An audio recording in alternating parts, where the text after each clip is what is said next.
Parce que là, en fait, vous êtes tous les deux en train de niquer notre business un peu, là, en fait. Parce que là, ça chie Pourquoi sur tu les me mets dedans? Bah, je sais pas, t'as l'air d'accord avec lui sur le rejet des Non, réseaux je sociaux, lui pose la question. Qu'il y a cette hypothèse. Il me contredit pas, il est en face du fou du bus. Voilà.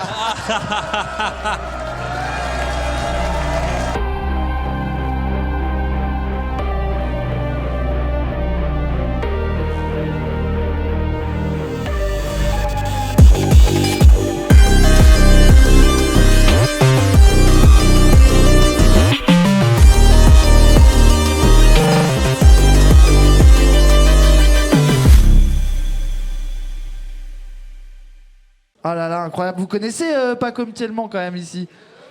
Ceux qui restent. Tout le monde se barre, il va croire que c'est pour lui. Waouh. Wow, arrêtez, vous faites ça. T'as vu? Tu les as tous. T'es en train de les faire partir. Ouais, pas comme. Pas comme tellement.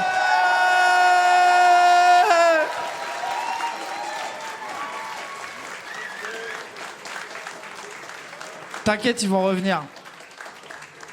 On commence tranquille.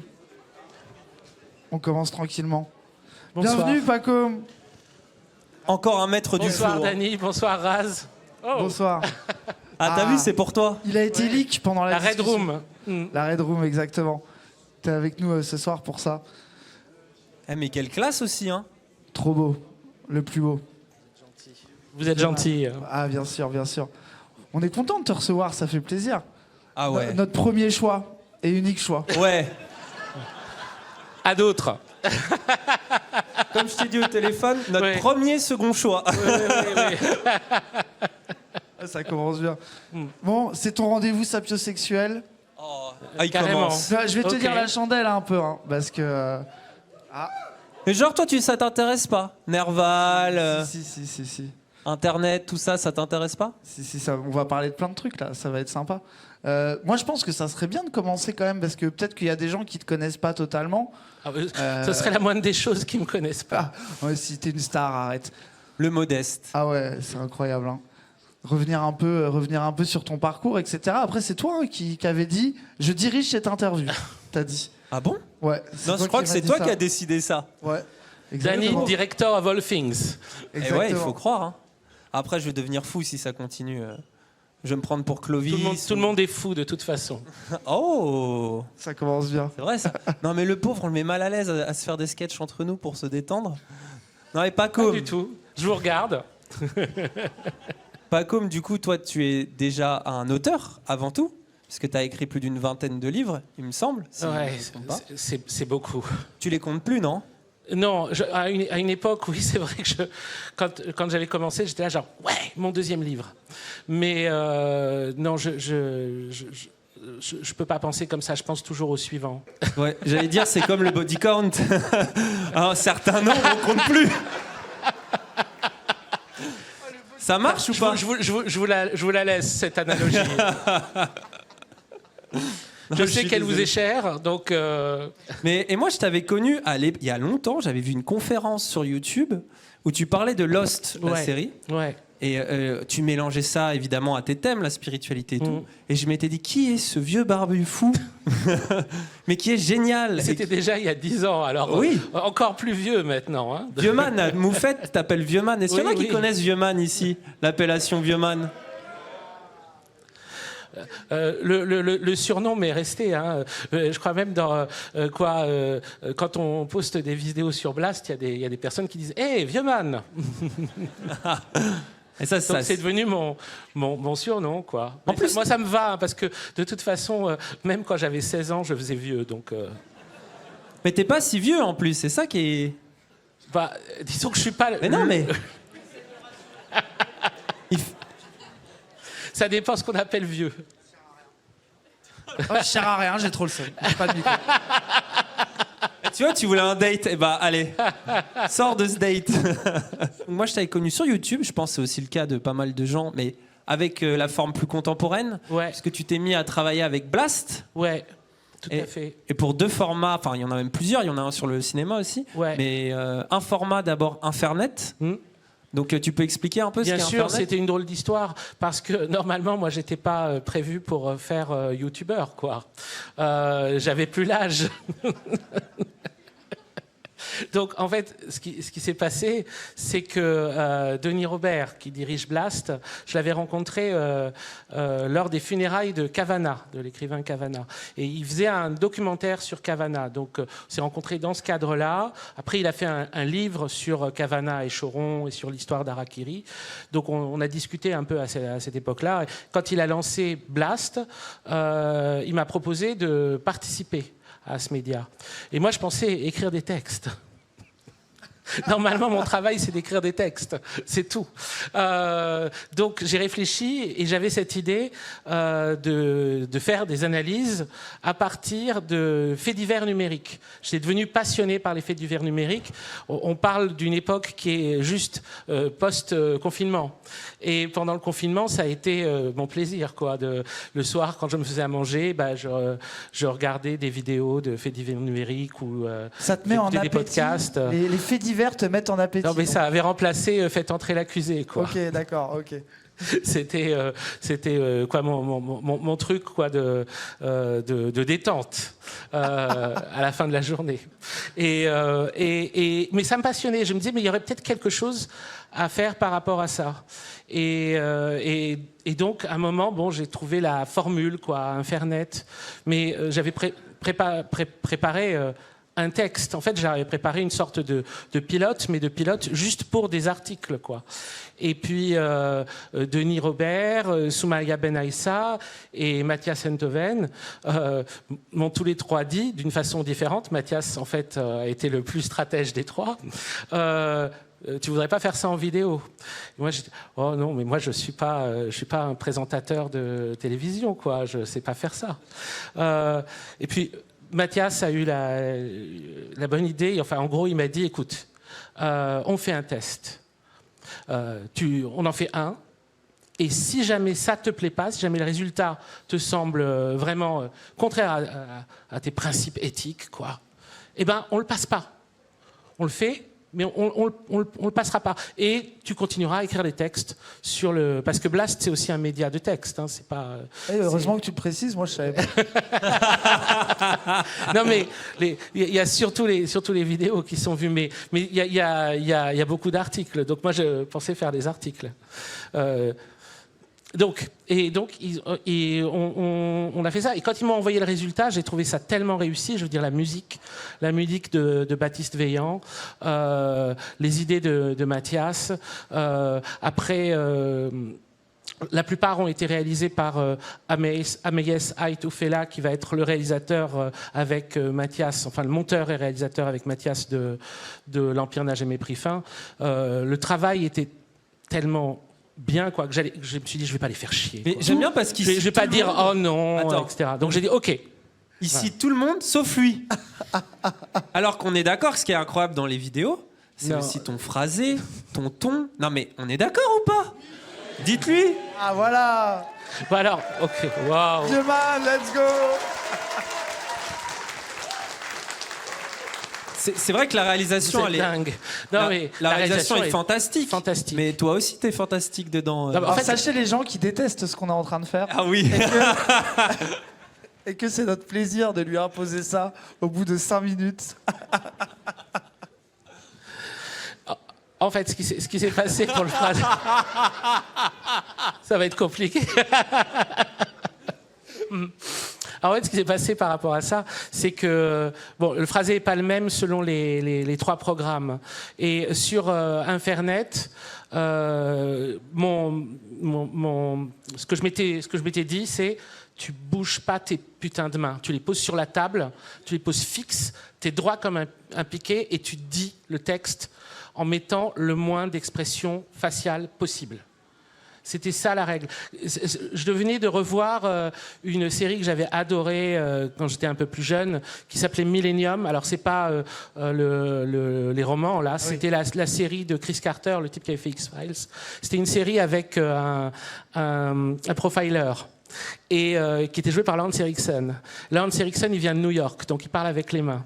Et Chris Carter lui a dit, pour ce personnage, mets tes mains dans tes poches et joue avec les mains dans les poches. Et en fait, ça faisait quelque chose. C'est-à-dire que ça a amené une forme de sobriété un peu forcée, mais qui crée en fait beaucoup d'émotions sur le sujet. La personne en question, le profiler en question disparaissait, et donc quand il présentait les cas, on voyait pas le type en train de dire « et alors, le type l'a tué comme ça ». Il était tellement froid qu'on voyait, la gravité des crimes. Et je me disais, c'est une idée géniale. Donc c'était une idée un peu pour pouvoir faire passer l'histoire. Donc c'était comme ça. Après, c'était différent pour la fin du film et c'était très différent pour l'Empire n'a jamais pris fin. Mais là, c'est encore Mathias Enthoven qui m'a dit bon, pour celui-là, il est hors de question que tu recommences ton truc avec les mains sur la table. Tu vas parler comme tu me parles quand on parle tous les deux, c'est-à-dire avec des grands gestes, beaucoup d'excitation, d'énervement, de rire, parce que de machin. T'es très expressif. Pour te connaître un peu personnellement, tu rigoles beaucoup, c'est des choses. Mais mais je trouve qu'on le voit un peu maintenant. J'aime beaucoup les apartés que vous faites où tu vas fumer la pipe au milieu des épisodes et où à chaque fois tu es là et tu dis waouh, c'est ça qui me passionne dans ce sujet. Donc, t'avais cette peur au début, peut-être surtout avec Infernet, où tu traites, pour ceux qui connaissent, des pires cas sociaux qu'on a pu retrouver sur YouTube et tout. Et tu voulais pas être sensationnaliste, peut-être. Tu voulais. Exactement. Et aussi, c'était par respect également, parce que où je parlais de gens qui étaient morts récemment ou qui étaient encore vivants, et déjà que c'était déjà suffisamment infect, en fait, en gros, de tirer parti de leur histoire pour moi derrière raconter mes idées, quoi. Je disais, je veux pas en plus faire le spectacle avec eux, quoi. Alors, bon, je m'étais posé beaucoup de règles par rapport à ça. Il fallait que ce soit des histoires qui soient suffisamment connues pour qu'en fait, elles soient arrivées sur ma page YouTube sans que j'ai eu besoin de les chercher. Ça, c'était le premier truc par rapport à Infernet. Parce que sinon, après, on peut devenir très rapidement un charognard, quoi. Et aussi, c'était que ça allait être une série limitée. Qu'on n'allait pas en faire beaucoup, qu'on allait essayer de traiter de sujets très différents les uns des autres pour pas avoir le côté alors on n'a pas un bon meurtre là à se mettre sous la dent là, qu'est-ce qui s'est passé de dégueulasse là, qu'on puisse vous voyez l'idée. Alors après, à partir du moment où c'est des histoires qui sont tellement re-racontées, des choses qui sont tellement revues que de toute façon je peux pas y échapper, je me dis dans ces cas-là je suis aussi légitime que n'importe qui d'autre que d'en faire quelque chose. Et puis en dehors parce qu'il y a la partie où tu racontes l'histoire, les faits divers, etc. Mais tout ça, c'est pour dire quelque chose. C'était pouvoir à chaque fois utiliser ça comme une loupe grossissante sur des phénomènes qui sont des phénomènes tellement immenses qu'on ne peut plus les voir, quoi. Ils sont trop gros pour nous. Et je trouve aussi, et tu universalises, c'est-à-dire que tu nous prends des cas de youtubeurs ou de youtubeuses extrêmes qui ont tout fait presque pour des vues, pour continuer d'être likés, commentés, mais tu ramènes ça finalement à la psychologie un peu de tous et toutes en ce moment, où on est là. Les réseaux sociaux, les jeunes, ils sont devenus débiles avec TikTok. Ah non, c'est pas ça l'idée. Parce que toi-même, tu as été un accro à Facebook pendant un temps. Énorme, pendant plus de 10 ans. Bien sûr, tout ça, il y a aussi une genèse personnelle. C'est-à-dire que je ne me serais pas autant passionné pour ces faits divers numériques si je n'avais pas l'impression, en les écoutant, en les regardant, que ça aurait pu m'arriver. Que j'étais à ça. En fait, en gros, que la chance m'a évité de devenir Nico Cado, avocado, quoi. Et même, en fait... Pour ceux qui ne connaissent pas, c'est un mukbanger. Donc c'est un YouTuber de mukbang, quelqu'un qui se filme en train de manger énormément. Et qui a commencé en étant un YouTuber vegan. Oui. Et qui est devenu ensuite anti-vegan. Oui. Et qui est devenu fou après. Ok, rase. Je m'inquiète. Moi, je suis pas passé par l'étape vegan. Qu'est-ce qui va t'arriver après? Oui, c'est ça. Il y a un cas particulier, tout le monde l'a vu, c'est celui qui pleure en mangeant et tout, je pense que vous connaissez. Et c'est genre, quand on dit manger beaucoup, ça va être des dizaines de milliers de calories. C'est assez peu buckets de KFC. Ouais. C'est un cas vraiment extrême. C'est un cas vraiment extrême parce qu'il a pris une centaine de kilos en une poignée d'années, quoi, ce qui est incroyablement dangereux. Enfin, c'est quelqu'un qui mettait sa vie en danger et qui met toujours sa vie en danger. Et ce qui m'intéressait là-dedans, c'est jusqu'où on peut aller pour faire des vues, en fait. quel prix on met à ça. Là, c'est sûr que il est imbattable par rapport à une question comme celle-là. Mais à moindre niveau, on peut tous comprendre cette question-là. Même si j'ai quitté tous les réseaux sociaux, je suis toujours sur un qui est YouTube, et forcément cette question ne m'échappe pas, quoi. Combien de vues fait une vidéo ? C'est impossible en fait. À partir du moment où il y a la chose inscrite, je ne sais pas quel type de yogi il faut être pour pouvoir l'effacer, quoi. Pour pouvoir ouvrir la page et ne pas voir le chiffre inscrit. Je me retiens là d'aller voir le stream. Combien de vues on a? Tu sais que tu m'as donné envie en disant ça, d'aller voir. J'avais oublié. Donc c'est une vraie addiction. C'est une vraie addiction parce que ça crée une excitation, quoi. C'est de l'adrénaline, c'est énormément d'adrénaline. Alors, c'est pas un jugement que je mets par rapport à ça, c'est juste, c'est une question d'équilibre. C'est-à-dire face à... Parce que c'est humain, parce que tout ça, c'est des phénomènes vraiment, inscrits dans l'histoire de l'humanité depuis fort longtemps. Comme ce qu'on appelle, à l'époque même, je ne connaissais pas le terme. En fait, c'est une fois que j'ai fait la vidéo à Fernet, c'est dire à quel point je suis vieux, sur ce couple qui se rencontre jamais et qui s'écrit toute la journée des mots. Et ensuite, j'ai appris par le React de Moufette, je crois, je ne suis pas sûr, que ça s'appelait le parasocial. Ah oui. Oui. Alors tout ce qui est parasocial. Oui. Ça a crié, on est là pour ce soir, c'est pas un bon exemple. Mais tous ces éléments-là, c'est des choses qui sont inscrites dans l'histoire de l'humain, que ce soit avec des personnes qui se sont rencontrées et qui ont passé leur vie à s'écrire, quoi, ou que ce soit avec des personnes qui ne sont jamais rencontrées et une personne a rêvé toute sa vie que l'autre pensait à elle, quoi, tout ce qui est l'érotomanie, quoi. Ouais. Tous ces phénomènes-là sont des phénomènes qui existaient bien avant les réseaux sociaux, mais sur lesquels les réseaux sociaux ont fait quelque chose, quoi. Ils se sont nourris de ça. Enfin, disons que ça s'est rencontré. Et donc, c'est ça qui a fait ce truc qui me semble dépasser de très loin nos capacités, même... pour moi, à chaque fois, j'ai l'impression d'être face à un abîme, quoi. Tu t'intéresses beaucoup à la notion de star, notamment un de tes premiers livres, c'était sur le tueur de John Lennon. Oui, entre autres, oui, absolument. Et justement, ce que tu dis dans Infernet, c'est que là, maintenant avec les réseaux sociaux, ça devient presque accessible à n'importe qui. Il y a des micro-célébrités, ouais. On en fait partie. Micro? Tu vois, ouais, mais, hein. Il y a des macros.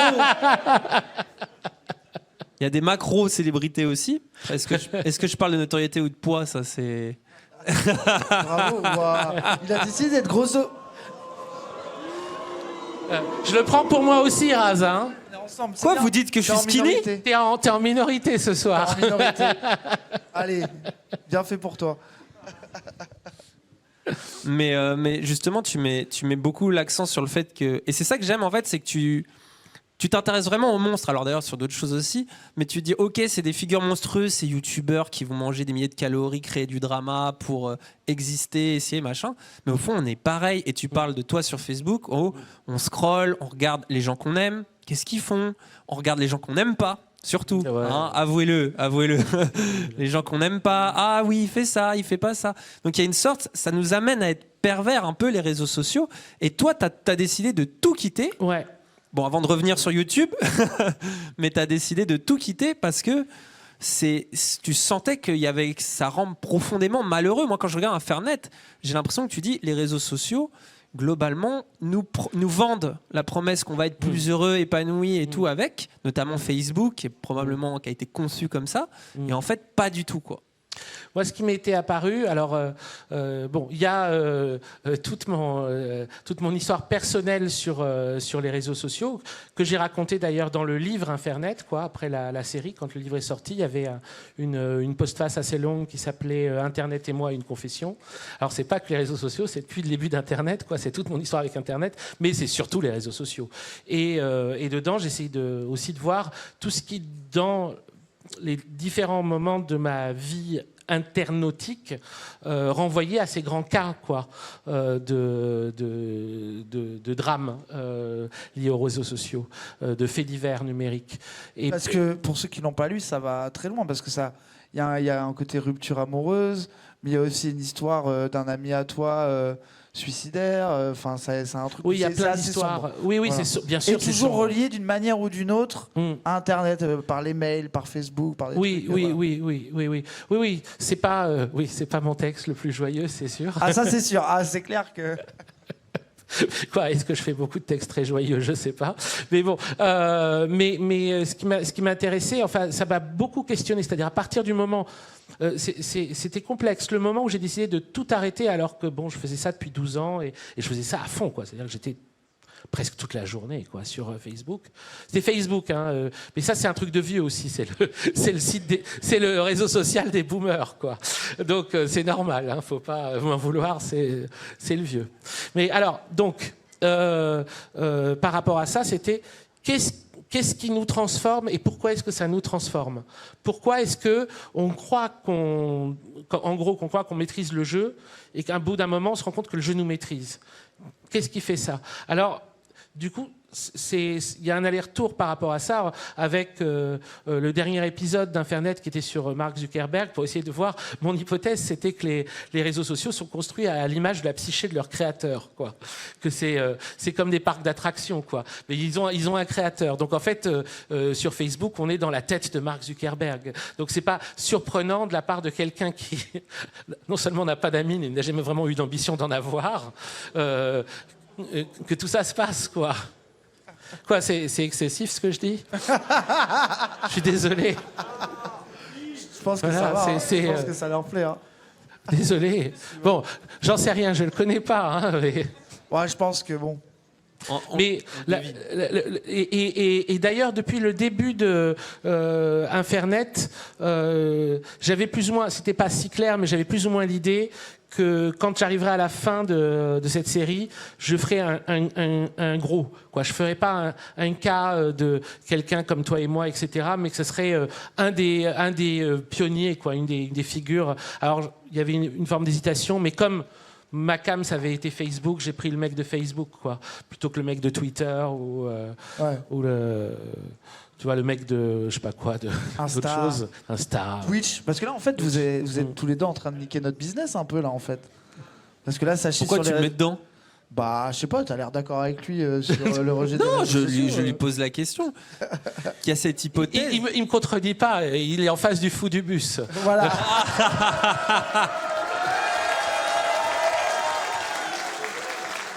Mais tu m'as dit que t'étais pas le fou du bus, Non, mais t'étais autre chose. Je suis l'homme bus.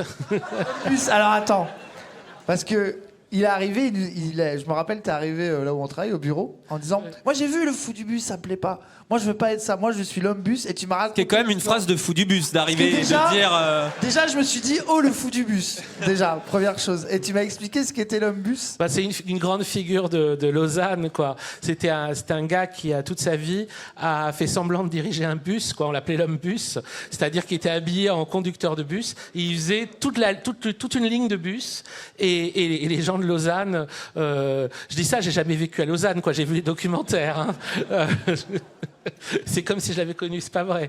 Mais ça m'avait fasciné parce que c'est justement par rapport à la folie. Enfin, pour moi, ça recoupait plein de choses qui renvoient à Deligny, à Deleuze et à tout ça, et à Deleuze et Guattari. Enfin, toute la question par rapport à des parcours psychiques. Tout ça se joue avec aussi des géographies. Et donc, créer une espèce de diagramme comme ça dans la ville et tourner dans cette ville, d'une certaine façon, ça peut vous éviter l'asile aussi. Donc l'homme bus, c'est quelqu'un qui a très bien géré ce qui aurait pu être, on va dire, son drame, quoi. Il a trouvé la parade pour ne pas Et des gens prenaient son bus souffrir. Oui. En fait, voilà. en gros, mais il le faisait pas tout le long de la ligne, quoi. Bus dans son bus. En gros, si vous voulez, il était debout comme ça, puis il y avait des types qui passaient derrière, ils prenaient leur billet, quoi, enfin un faux billet, quoi. Ils disaient alors voilà billet, et puis ils faisaient un petit moment avec lui, puis après ils partaient, ils faisaient leur chemin, quoi. Ils le laissaient continuer. Lui, il était content, ça lui suffisait. On avait participé à son idée que il y avait rien de plus beau qu'un parcours de bus. bus. Parce que c'était ça, en fait, le truc. C'est que pour lui, il n'y avait rien de plus beau qu'un parcours de bus. Qu'un parcours de bus, ça disait beaucoup de choses, c'était sublime. Il regardait les cartes. Vous savez, ça, c'est un truc, mais qui est immensément partagé, quoi. Les gens qui délirent sur des cartes. Comme les personnes qui ont un certain âge, mais qui continuent à jouer au train électrique, qui sont passionnés par les trains électriques. C'est magnifique. Enfin, je veux dire, c'est toute la poésie, ça. Il y en a, ça les a fait réagir, les trains. Mais tu sais qu'il y a... Non, mais attends, parce que genre, t'as créé une vague d'excitation, là. Tu sais qu'il y a... Et parce qu'ils comprennent très bien ce dont je veux parler.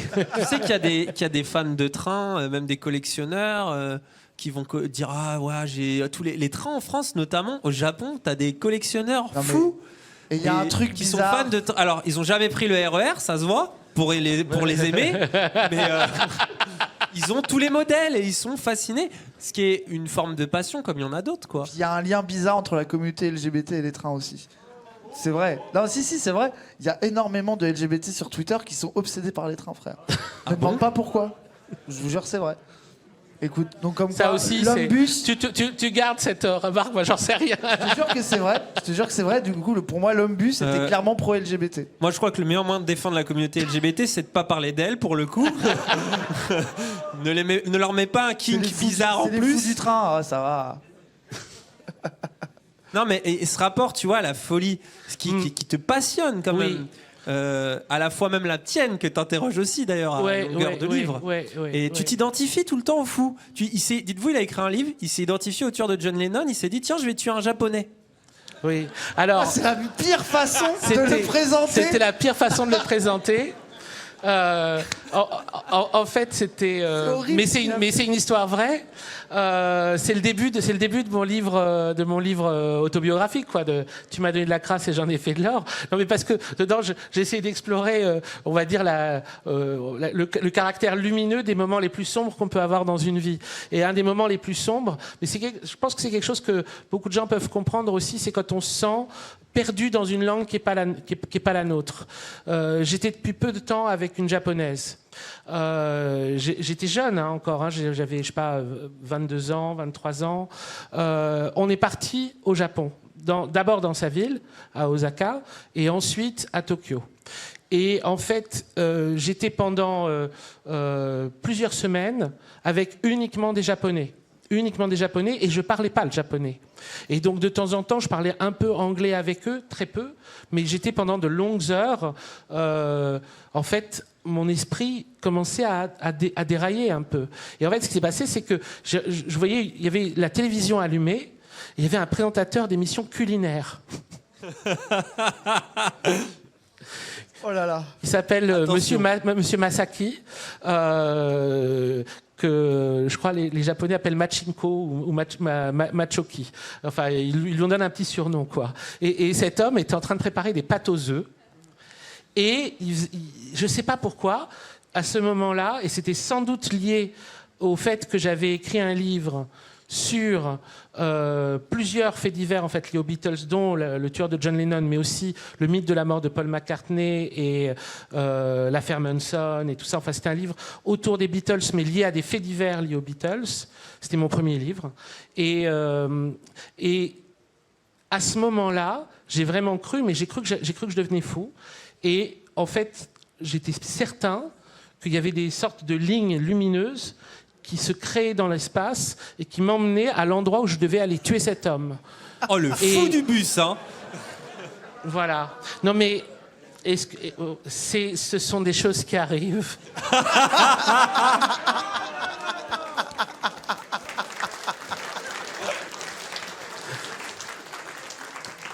Comme dit Anthony Perkins dans Psychose, on devient tous fous à un moment ou à un autre. Ah, ouais, ça va. T'es pas passé à l'acte, tout va bien. Non, je suis pas passé à l'acte. Ne suivez pas les lignes lumineuses. Voilà. Au cas où. C'est marrant que ça t'ait fait ça avec des Japonais, parce que moi, la seule fois, c'est quand j'avais parlé à un Américain. C'est la seule fois où j'ai eu une envie de meurtre au Japon. Oui, avec les Américains au Japon, ah ouais. C'était pas tellement lié au fait que ce soit des Japonais, c'était lié au fait que je sois pas dans ma langue. Oui, bien sûr. Et donc, du coup, ça te met en état d'étrangeté, qui fait que tu peux avoir ton esprit qui se met à à vriller. Je me suis rendu compte avec le temps, du temps à passer depuis et tout ça, que par exemple j'ai besoin de beaucoup d'habitudes. Typiquement, je suis quelqu'un qui a besoin de beaucoup d'habitudes. Parce que très naturellement, mon esprit a tendance à créer des associations un peu trop vite. Et donc, par un système associé, et j'en ai fait mon métier, quoi. De faire des associations bizarres. Puis là, justement, tu avais travaillé sur ça. J'avais travaillé sur ça. Non, mais le level de neuroatypie de cette discussion me fascine. Mais j'adore, moi, je suis trop heureux. Les deux, là, c'est grave. Donc c'est sûr que, comme j'ai eu plusieurs épisodes comme ça dans ma vie, je peux avoir que de l'empathie pour les personnes qui vrillent. Après, ça ne veut pas dire qu'ils ne peuvent pas me faire peur. Hein. Je peux vraiment avoir peur aussi. Hein. J'ai eu aussi des histoires avec des fous qui m'ont fait très peur. Hein. Et c'est pour ça qu'en sortant de la blague, tu es anti-réseaux sociaux, etc. Ça qui est intéressant, c'est que c'est pas tu faisais la blague boomer, etc. Justement, c'est pas un jugement boomer sur Internet dans son ensemble. C'est même pas un jugement sur les gens rendus fous par les réseaux sociaux, parce qu'en fait, t'as trop d'affection pour eux, quoi. Je pense que c'est pour ça aussi, nous, que ça nous a plu, parce que nous, on est des matrixés d'Internet, et on regarde en chelou ceux qui sont en mode ah, Internet, c'est pas bien, ça a tout changé, les jeunes sont devenus fous, etc. Et je pense que parmi les discours que j'ai entendus, on va dire interneto-critiques, tu vois, voilà, on va dire ça comme ça. Oui, je pense qu'on peut le dire. Voilà. Et ben, au final, c'est aussi quelqu'un qui parle avec affection et respect de ce qu'est Internet dans son ensemble et qui jette pas le bébé avec l'eau du bain. Tu vois, et en plus, au-delà de ça, et je pense que tu seras d'accord, mais toi et moi, pareil, on est fascinés par la question de la folie. Qu'est-ce qui est sain, qu'est-ce qui est fou. On a tous nos moments. D'ailleurs, on peut sombrer. Hein. Il suffit de traverser une période difficile pour avoir des idées épouvantables, des idées noires, des crises maniaques, psychotiques, peu importe, et de se retrouver dans ces états-là. Et la figure aussi du monstre, du fou, c'est des choses qui nous intéressent et on a énormément de références culturelles en commun. Je pense avec Raz, vous en avez plein dans la BD notamment, parce que toi... Un de tes débuts aussi, ça a été beaucoup la bande dessinée. Oui, j'ai démarré là-dessus, on peut dire, puisque quand j'étais adolescent, je faisais un fanzine de bande dessinée. J'allais voir toutes mes idoles et je leur demandais de me faire des dessins, etc. Mais c'est ma première culture, en fait, la bande dessinée. Comme Raz. C'est vraiment ma première culture. Voilà, votre date Sapio maintenant. Allez. Non, je te jure, quand on se lance pas sur la bande dessinée, on va emmerder. Non, on va emmerder tout le monde. Après, on peut. Ce qu'on a dit, est-ce qu'on débat de la mort de l'association déjà, rien que cette phrase-là, c'était déjà trop chiant. Non, mais vraiment, oui, c'était. Et puis, de toute façon, voilà, dans la bande dessinée, il y a beaucoup de dessinateurs américains comme français qui ont un rapport avec la folie et la monstruosité, et puis après évidemment tout ce qui est au cinéma à partir de Freaks, quoi. Enfin, en gros, un film comme Freaks de Todd Browning, il explose quasiment comme une constellation dans tous les domaines. Sur un cirque de créatures étranges selon l'époque, quoi. Donc, tout à fait. Une femme à barbe, un homme tronc, un nain, enfin voilà quoi. Oui, et surtout les fameux pinheads, les personnes qui ont, en français, je crois qu'on dit tête d'épingle, mais qui ont des têtes un peu pointues comme ça, dont l'une, Schlitzie, était devenu particulièrement célèbre et sur lequel un dessinateur de bande dessinée américain, Bill Griffith, a carrément fait un album entier. Il a fait des recherches à son sujet pour en savoir plus. C'est des figures très importantes des cirques. Et le film Freaks, ça très important. Ce qui est unique, c'est qu'il les conserve en fait pour nous. Sinon, toutes ces figures auraient disparu. Et c'est des endroits en fait qui sont complexes à évaluer d'un point de vue éthique, parce que évidemment c'est des lieux de monstration, donc c'est un spectacle qu'on fait de personnes, ce qui est absolument dégueulasse, quoi. Mais dans ce cadre-là, c'est des personnes qui ont réussi à faire de cette situation aussi la possibilité d'une vie utopique. C'est-à-dire que l'amitié qu'ils ont entre eux, le respect qu'ils ont mutuellement et la solidarité qu'ils ont, fait que d'une situation dégueulasse, mais qui est la situation que la société leur a donnée, quoi, ils réussissent à faire quelque chose. Donc c'est des enjeux très complexes qu'on a par rapport à des questions comme celle des cirques errants, très très complexes, mais qui ont aussi porté un imaginaire gigantesque, quoi. C'est-à-dire qu'on voit ensuite, à partir de Freaks de Todd Browning, c'est le premier mouvement de la jeunesse américain. C'est-à-dire qu'au début des années 60, avant les hippies, à Los Angeles, les premiers qui se font pousser les cheveux, s'habillent dans des vêtements colorés, etc., ils s'appellent les Freaks.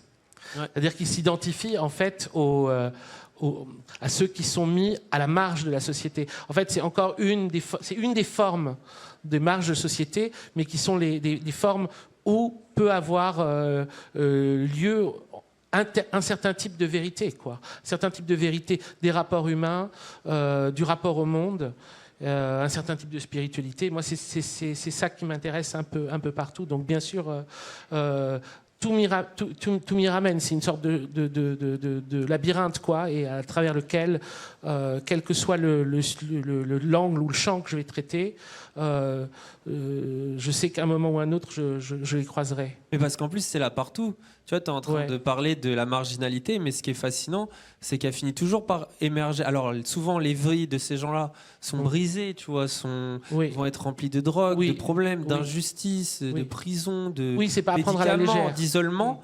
Mais après, c'est récupéré. Enfin, tu parlais par exemple des vêtements et tout, que ce soit le punk, le néo-romantisme, tout ça.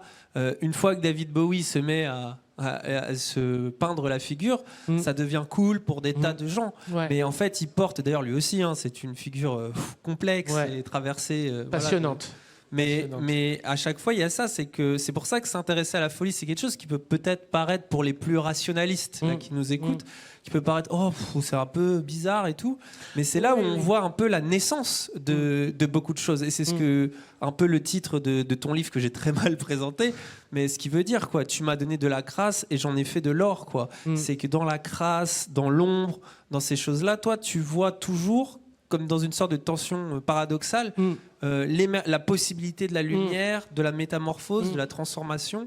Et je ne sais pas si ici il y a des gens qui se qualifieraient de marginaux, qui seraient dans des vies comme ça. Ce qui est d'ailleurs politique, on va peut-être y venir aussi après, tu vois, pour pas que Raz s'ennuie trop. Je m'ennuie pas, mais je suis heureux. Mais oh là là, c'est grave. Hein. Mais que ça fait partie, quoi, intégrante de ces vies-là et de la puissance de ces vies-là. Oui, je suis tout à fait d'accord avec ça. Et là, teaser par rapport à Blast, dans le prochain épisode de L'Empire n'a jamais pris fin, qu'on a déjà tourné et qui est en montage, je commence à aborder la figure, ça reviendra plus tard, mais il est déjà un peu abordé la figure de François Villon. Le fait que le premier grand poète français soit une figure, on pourrait dire, de la marginalité, quoi. Ça dit quelque chose aussi. Criminel. Oui, il a tué. Alors, il n'a pas fait exprès, mais dans une risque, quoi. Il a tué involontairement un prêtre. Des trucs. Il avait dans une bagarre de rue, un soir de fête. C'est pas une blague, à Paris, par hasard. Et il a fui. C'était un étudiant il est rentré dans des groupes, des sociétés de voyous, quoi. Mais il était aussi dans la cour de Charles d'Orléans, donc les grands cours de poètes. Et c'est devenu une figure, c'est un immense poète, quoi, mais vraiment qui a été capable d'inventer quelque chose qu'on n'avait jamais vu avant dans la poésie, avec un humour sarcastique hyper fort, une description très crue de la dureté de la vie, de la misère, des bordels, des bars et des voyous, etc. Tout ça est dedans, et une poésie, un sens de la beauté inouïe. Et comment dire, comme on dirait, c'est l'hommage du vice à la vertu, mais c'est l'hommage que la culture fait toujours à la marge, en fait. C'est-à-dire que les plus grands, si on regarde les plus grands poètes, les plus grands artistes, sont en général des marginaux, font en général des œuvres populaires, et ensuite ça devient l'Académie. Ensuite l'Académie dit mais non, ça a toujours été chez nous, ça a toujours été des classiques. Et ça c'est très intéressant. Et ce que tu dis là, qui est très vrai, c'est pour ça que toi, même si tu as un côté un peu érudit, alors je pense que tu vas pas forcément apprécier, mais où tu as même aucun compliment. Oui, voilà. Bon, on peut pas le arrête. complimenter cet homme. Interdit. Donc ça sera le fou Non, du vous bus. pouvez me dire que je suis gentil, ça me va très bien. Voilà. Mais tu es gentil. Et le reste, c'est sûr que.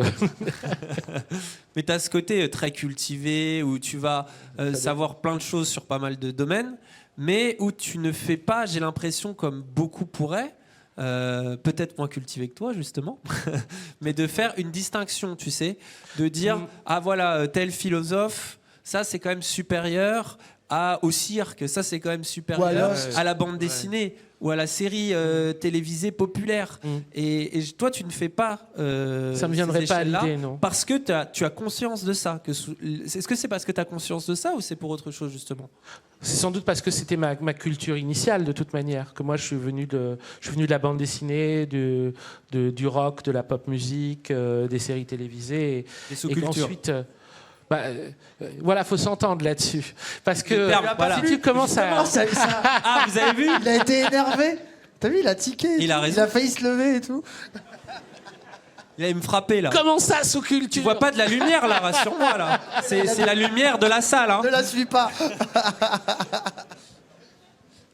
En fait, si on gratte un peu dans l'histoire, on va dire, des pratiques culturelles, si on veut, on verra qu'en fait, elles sont toujours à la base populaires. Que c'est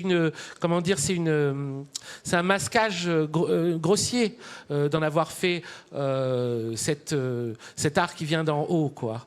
Le meilleur exemple là-dessus, c'est Shakespeare. Shakespeare, c'est un fils de gantier, quoi, qui est arrivé à Londres, qui est venu de Stratford-sur-Avon, qui est arrivé à Londres, qui a commencé par garder des chevaux devant les théâtres. Et qui est devenu le premier, le très grand écrivain de langue anglaise. Et pendant si longtemps, je pense que c'est tellement insupportable de se dire que c'était un type qui venait de la toute petite bourgeoisie, quoi, de la toute petite bourgeoisie commerçante, qu'il a fallu qu'on imagine, que les gens ont imaginé que c'était pas Shakespeare qui avait écrit ces pièces. Ils nous ont proposé tout un tas de ducs, de barons, de comtes. Tous moins crédibles les uns que les autres, quoi, pour dire c'était lui le vrai Shakespeare. Shakespeare a été qu'un prête-nom pour ce grand homme, quoi. Ça leur semblait insupportable, je pense, de se dire qu'en fait ça vient jamais à l'endroit qu'on croit. Et puis les pièces elles-mêmes, quoi, elles étaient jouées dans le théâtre élisabétain. Le théâtre élisabétain, c'est très proche du concert punk, quoi. Je veux dire, c'était des pièces qui se jouaient au milieu du public. Les gens mangeaient, buvaient, se battaient. Il y avait des femmes qui accouchaient pendant les pièces. Non, mais il y avait des meurtres et des naissances pendant les pièces. C'était cet univers-là, quoi. Mais toujours pas loin, toujours pas loin du meurtre. Donc, non, mais c'est là où ça a émergé, quoi. Et ensuite, évidemment, ça devient quelque chose de très noble et de très chic mais malgré tout, il a fallu quand même plusieurs siècles pour réussir à rendre ça ennuyeux. Pendant longtemps, ça restait quand même assez captivant pour que encore au XVIIIe siècle, tu vois, Voltaire trouve ça très vulgaire, Shakespeare. Bien sûr, parce que j'ai l'impression que c'est presque devenu un art mort, quoi. C'est-à-dire que on finit par un certain type de rapport, comme on dit, on peut étouffer quelqu'un sous les fleurs, quoi. Donc un certain type de rapport de trop grande vénération enlève toute la puissance initiale qu'on peut voir d'une œuvre. Le théâtre, en tout cas le théâtre classique, mais le jazz, tu vois, typiquement, comme ça, même des danses, tu vois, comme dans le rap, le blues, le rap, comme ça commence à s'instituer. Ne l'enterre pas trop vite. Mais je suis d'accord avec toi. Mais même, tu vois, le rapport à la danse, ou au fur et à mesure où c'est devenu un truc de salon, qui a été remplacée par une autre danse dans les classes populaires, mais en fait, tu le perds jamais, quoi. La nature supporte pas le vide, quoi. Tu vois, il y a toujours quelque chose pour aller à la place, quoi. Il y a toujours quelque chose pour aller à la place, c'est-à-dire que ça se déplace. Quand une forme ou un médium commence à s'encrouter et devenir comment dire, inefficace, on va dire, à produire à la fois de la vie, de l'énergie, de la beauté, du sens, etc., etc. Bah, un autre médium apparaît. Si ça devait disparaître intégralement. Ouais. Bon, on En serait fait, déjà pas là pour en parler, mais on serait dans les ténèbres, bien quoi. sûr, ouais, bien C'est sûr. ce qui continue à apporter de la lumière, de toute façon. Mais en fait, c'est presque matérialiste, j'ai l'impression, dans le sens où il y a toujours des marges qui se Façon, font bien sûr. exclure, taper, criminaliser, etc. Et dans ces marges, des individus plus ou moins exceptionnels qui vont créer une forme de contre-culture et la développer, avoir plusieurs personnalités qui vont émerger, la développer, elle va devenir plus mainstream. Ça peut d'ailleurs parfois Nous, on est passer- plus ou moins exceptionnel.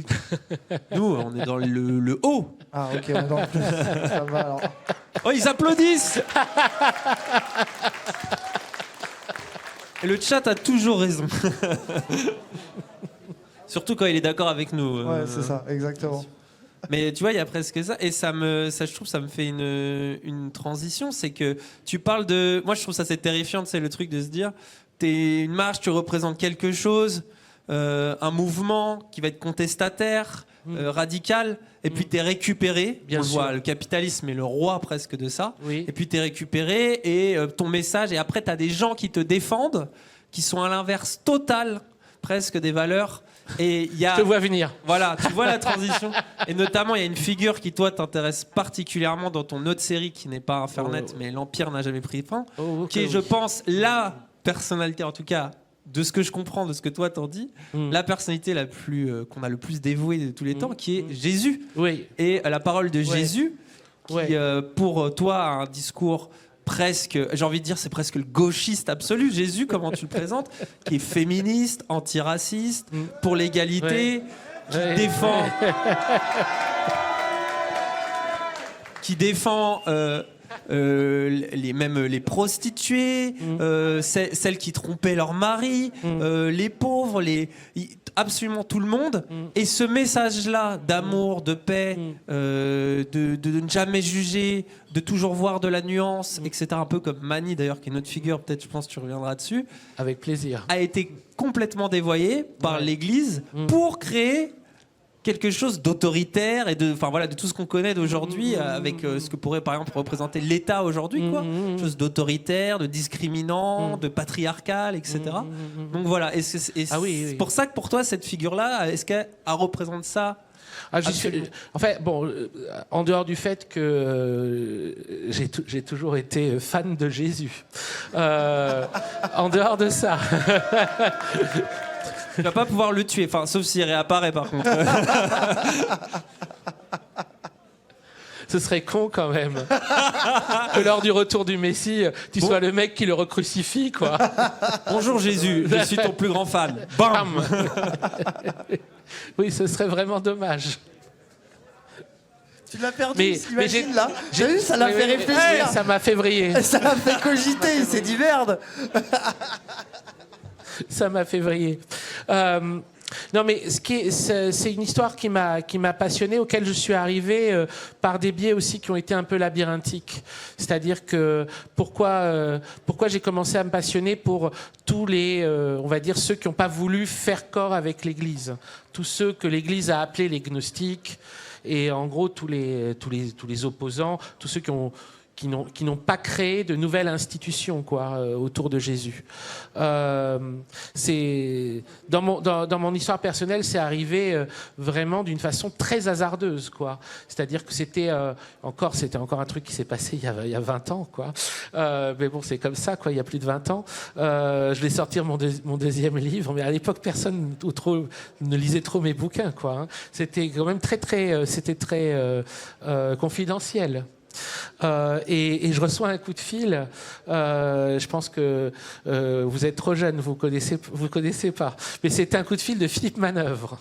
Bah si, non, mais... Si, vous le connaissez quand même. Bon, bah, c'est très bien. Bon, bah, tant mieux. Il vous a jugé. Oh, les débiles de TikTok. Il a Mais dit. non, Ah, les mais parce gogoles que des réseaux sociaux j'arrive d'Azal, pas à savoir. Mais non, bah tant mieux, très bien. Bon, c'était Philippe Manœuvre à cette époque-là. Moi, Manœuvre, j'avais connu toute ma jeunesse, quoi, parce qu'il avait dirigé Métal Hurlant. Il était très lié à la bande dessinée avec Jean-Pierre Dionnet. Ça faisait partie vraiment de mes de figures qui ont nourri toute ma jeunesse. Et là, il dirigeait Rock et Folk. Et en fait, il m'appelle sur mon portable. Je sais pas comment il a mon numéro. D'ailleurs, je lui ai jamais demandé, mais c'était super, quoi, parce qu'il faisait un hors-série sur John Lennon. Et sur le moment, il dit, vous auriez pas une idée, je fais un hors-série sur John Lennon, etc. Ce serait bien que vous fassiez un texte, etc. Et je lui ai dit, j'étais en train de lire la trilogie divine de Philippe K. Dick, et dedans, Strawberry Fields Forever a un rôle important parce que c'est à ce moment-là qu'il a eu la voix divine qui lui a dit pendant qu'il écoutait Strawberry Fields Forever. Ah, lui aussi ? Oui, il a entendu des voix, bien sûr, Dick. C'est quelqu'un qui a travaillé avec ça, mais il a eu la voix divine qui s'est installée pendant 2 mois dans sa tête. Ça fait beaucoup. Et elle lui a indiqué la maladie de son fils, qui était réelle d'ailleurs. Mais je dis ça sans jugement. Hein. Il est allé sur Doctissimo, comme tout le Les monde. zététiciens en sueur. Voilà, oui. Ah oui. Ils vont pas forcément apprécier cette idée. Et aussi, tout le dernier roman était rythmé. Alors, je lui ai dit un truc déjà, puis parce que Dick, c'était Métal Hurlant et tout ça, je lui ai dit, je vais faire quelque chose sur Lennon et Philippe K. Dick. Et donc, je commence à creuser Lennon et Philippe K. Dick, et je me rends compte que tous les deux ont dit à un moment ou à un autre qu'ils s'apparentaient aux gnostiques. C'est quasiment comme ça que je le découvrais. C'est-à-dire que j'avais déjà vaguement entendu parler de ces gnostiques. Je me dis, il serait peut-être temps que je m'intéresse à ces types qu'on appelle les gnostiques. Puisque Lennon s'est dit gnostique, a dit que pour lui, les seuls véritables chrétiens étaient les gnostiques. Et puis, puisque Dick a dit sans doute que mes romans sont des romans gnostiques, etc., etc. Je me dis, bon, ok, je vais creuser. Donc, j'ai commencé à creuser et je me suis rendu compte qu'il y avait tout ce courant qui, dans les premières années du christianisme, dans les premiers siècles plus exactement, sur 3 siècles, avait coexisté plus ou moins pacifiquement, plutôt moins que plus, parce qu'au bout d'un moment, ils se sont fait très très mal voir avec l'Église, quoi, et qui ont déroulé des idées beaucoup plus étranges par rapport à celles qui semblaient de plus en plus orthonormées, quoi, de l'Église, de plus en plus cadrées, de plus en plus normatives. Et alors j'ai commencé à creuser, et je me suis dit, je vais en avoir pour longtemps. Je vais en avoir pour longtemps, je ne suis pas encore prêt. Ça m'a tout de suite passionné, mais j'étais pas prêt, et donc ça m'a pris 15 ans pour écrire un premier livre là-dessus, La Victoire des 100 rois. Et puis 5 ans plus tard, l'Empire n'a jamais pris fin, quoi. Mais entre-temps, pour ça, il a fallu que je m'auto-forme, quoi, à tout un tas de courants mystiques, mais qui m'ont tous passionné et qui ont nourri de toute façon le travail que je faisais à côté sur le reste, parce que j'ai passé des années à lire aussi les textes des mystiques soufis, que ce soit Rumi, Ibn Arabi, Rouzbéhan, et surtout Sohravardi, qui a été vraiment mon grand amour, c'était Sohravardi. Et tout ça, ça a nourri comme ça. Ça me semblerait aberrant d'aborder ça de front, parce que je suis de famille chrétienne, ma mère est égyptienne, je suis copte, j'ai été baptisé copte. Donc ça me semble logique de travailler sur, on va dire, l'angle mort du christianisme, plutôt que d'aller, je sais pas quoi, tu vois, dire aux autres ce qu'ils doivent trouver bien ou pas bien dans leur religion, quoi. Ça me viendrait pas à l'esprit. Donc du coup, je me suis beaucoup nourri de toutes ces figures mystiques, ou de la Kabbale dans le judaïsme, ou des formes dans la pensée indienne, du tantrisme et tout ça. Tout ça, ça m'a beaucoup intéressé, mais plus comme des espèces de miroirs ou des effets de miroir comme ça pour entourer un sujet qui me semblait plus légitime d'aborder. Et c'est du coup un peu central dans l'Empire n'a jamais pris fin. Bah oui, oui. Et déjà, il y a un truc, tu connais ou pas le même sur l'Empire romain ? Vous voyez de quoi je vais parler, vous ? Tu connais pas ? Donc en fait, t'as pas mal de... Je crois que c'est des meufs sur... Des ricains à la base, je crois. Ouais. Ah oui. En fait, t'as pas mal de mecs qui ont dit en fait, je pense quasiment chaque jour à l'Empire romain. Oui, je sais ça. Mais tu sais, oui. de manière un peu, en général, viriliste, tu vois, un peu en mode, waouh, c'était tellement stylé. Et je me suis dit, je crois que Pacôme pense aussi à l'Empire romain tous les jours. Mais alors, pas du tout pour les mêmes raisons. Tous les jours, c'est vrai. Et il a fait une série sur l'Empire romain. Mais alors lui, c'est pas pour dire trop stylé Jules César. C'est un peu l'inverse. Et du coup, si tu veux présenter un peu la bien série, sûr. parce que là, on vient de parler de Jésus, mais vous allez voir, ça a du sens. En fait, le titre lui-même, L'Empire n'a jamais pris fin, ça vient de Philippe Cadic. C'est aussi un auteur qui a eu vraiment énormément d'influence sur ce que je fais et auquel je retourne très très souvent, qui est un écrivain de SF, mais qui a aussi rédigé pendant des années à la suite de cette invasion divine qu'il avait eue, de cette voix qui s'était installée. En fait, la voix qui s'était installée dans sa tête, c'était la voix d'un disciple de Jésus des premiers siècles, qui, alors, elle lui a donné plusieurs noms différents, quoi. Ça changeait à un moment, il s'appelait Zébra, à un moment, il s'appelait Thomas, et cette voix-là lui indiquait qu'en réalité, tout ce qui avait été l'histoire qui avait suivi la mort de Jésus était la continuation de l'Empire romain. Et que, en fait, ça ne s'était jamais arrêté. Que tout ce qui était l'Église n'était qu'une façade, un simulacre pour la continuation de l'Empire romain. C'est une vision qu'on pourrait dire une vision hallucinatoire, paranoïaque, mais pour moi, à un niveau symbolique, elle est passionnante. Donc ta Elle est source fructueuse. historique Oui, voilà, de ma l'Empire source. romain, c'est Philippe Cadic. Mais la voix oui. divine. C'est la voix C'est la voix tête de divine. Philippe Cadic. Sa voix divine. Et donc la comprends mieux les traites des phrase historiens elle-même, elle lui est apparue à ce moment-là dans un rêve. C'est-à-dire qu'il est un rêve et il cherchait une série de pulp de science-fiction qui s'appelait L'Empire n'a jamais pris fin. Et il a analysé ce rêve-là en disant, ben, c'est ça que ça veut dire, c'est cette espèce de pulp, c'est l'idée que la voix divine essaye de s'exprimer par d'autres biais. Et bon, c'est évidemment des récits que vous pouvez aborder en vous disant cet homme est fou. On peut dire ça si on veut. Après, comment dire, je crois que je me demande si c'est pas Herman Melville qui disait ça, de Nathaniel Hawthorne. Il disait si ça vous arrange, on peut dire qu'il est fou. Mais c'est quand même quelqu'un qui essaye de plonger jusqu'au fond de l'océan, quoi. Mais parce que là, si on peut mettre justement l'hypothèse fascinante que tu déploies au travers de la série, c'est qu'au final, bon, l'Empire romain, même s'il a pris fin techniquement, bah en fait, la France notamment, qui a été contaminée par les institutions romaines pendant son occupation, a gardé au final le fonctionnement très autoritaire, très patriarcal, etc. de l'Empire romain. Et on vit toujours quelque part dans des formes alors renouvelées de ces institutions-là, puisqu'on se retrouve toujours avec, comme tu le dis toi-même, une sorte de bande d'escrocs qui nous dirigent, qui nous imposent des tas de choses, qui classent, qui discriminent, et que finalement, c'est pour ça qu'on peut parler là d'un point de vue beaucoup plus politique, même terre à terre, et c'est ça que je trouve intéressant, c'est que tu prends cette folie ou non de Philippe Cadic et que t'en fais vraiment presque une vision matérielle de l'histoire et qui peut expliquer comment on en est arrivé là. En fait, je me suis rendu compte que la vision telle qu'elle est dite par Philippe Cadic, d'une façon à la fois d'écrivain halluciné, qu'on peut dire avec un rapport avec la mystique, un rapport avec la folie, un rapport avec l'imaginaire aussi, avec tout ça. Et on peut lire aussi les textes de la philosophe Simone Veil et voir des choses tout à fait similaires et dites avec, on va dire, un langage beaucoup plus sobre, mais parfois tout aussi percutant, quoi. Déjà, de toute façon, c'est le modèle de César, quoi. Mais c'est fou.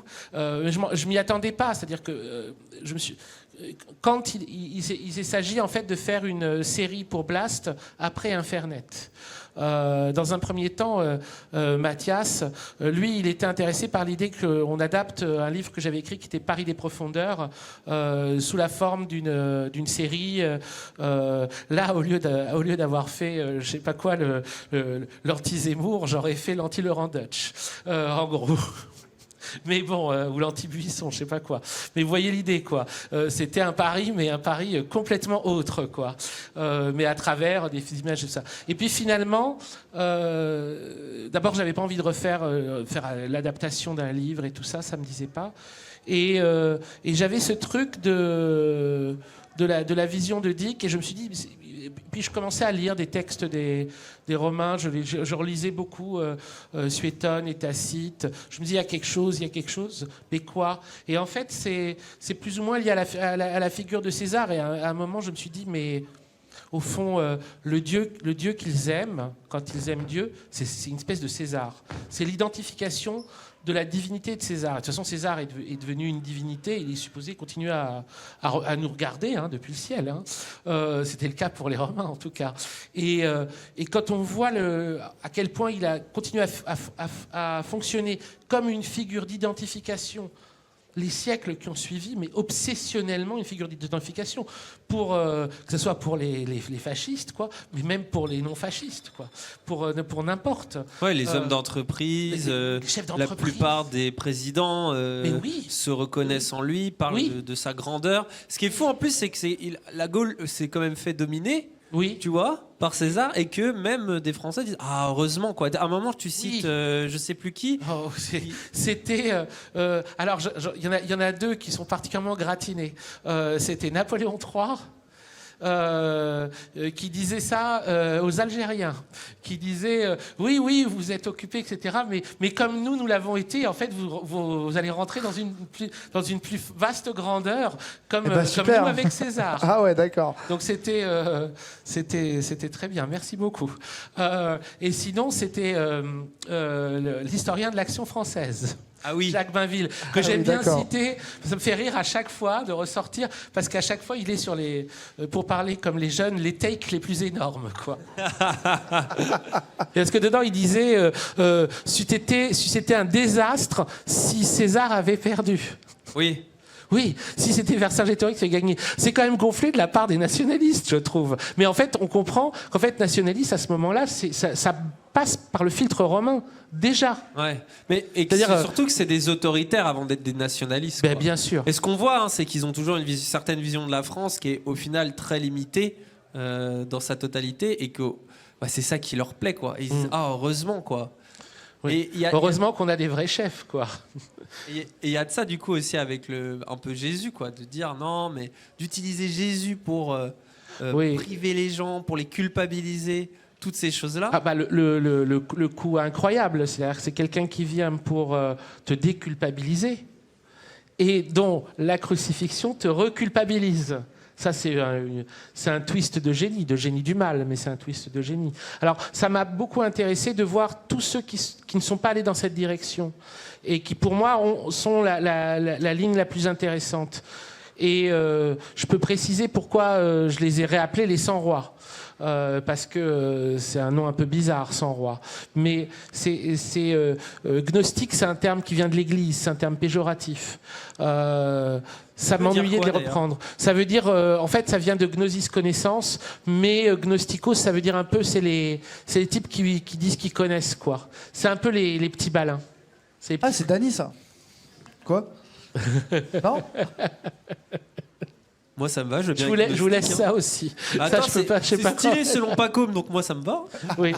Et comme il y a pas vraiment de nom qui marche, et que de toute façon, c'est pas un groupe organisé, c'est pas une église en tant que telle. Ce qui m'intéressait, c'est des courants. C'est des courants mystérieux, underground, on pourrait dire.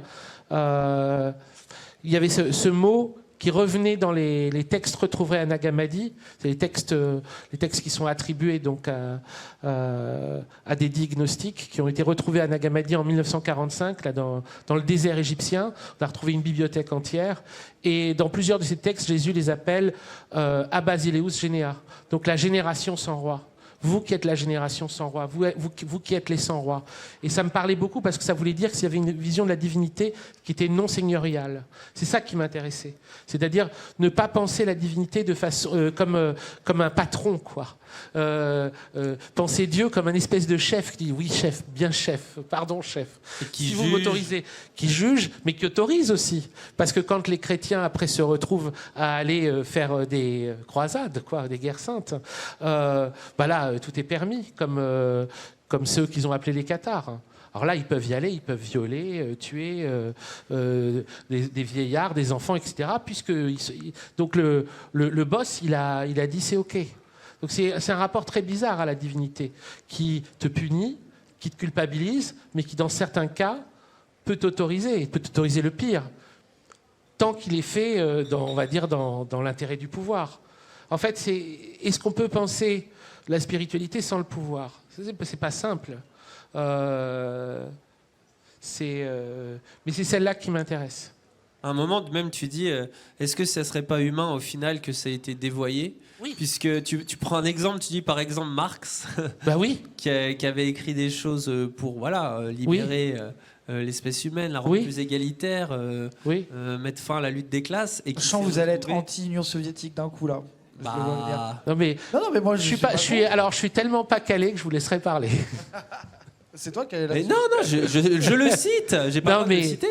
Je donnais évidemment, c'est un exemple hyper facile, quoi, mais presque grossier, quoi. Mais c'est sûr, Marx n'implique pas le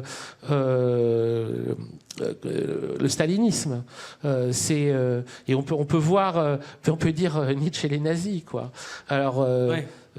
Tu peux trouver plein d'exemples comme ça. C'est évidemment très humain. C'est l'histoire de l'humanité faite de ça. Jeanne d'Arc et les nationalistes.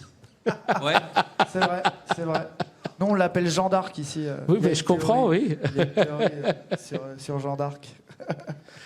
C'est intéressant que des personnes, qui tiennent tant à ce que les garçons ressemblent à des garçons et les filles à des filles, soient tous en pamoison devant une femme qui a toujours refusé de porter une robe.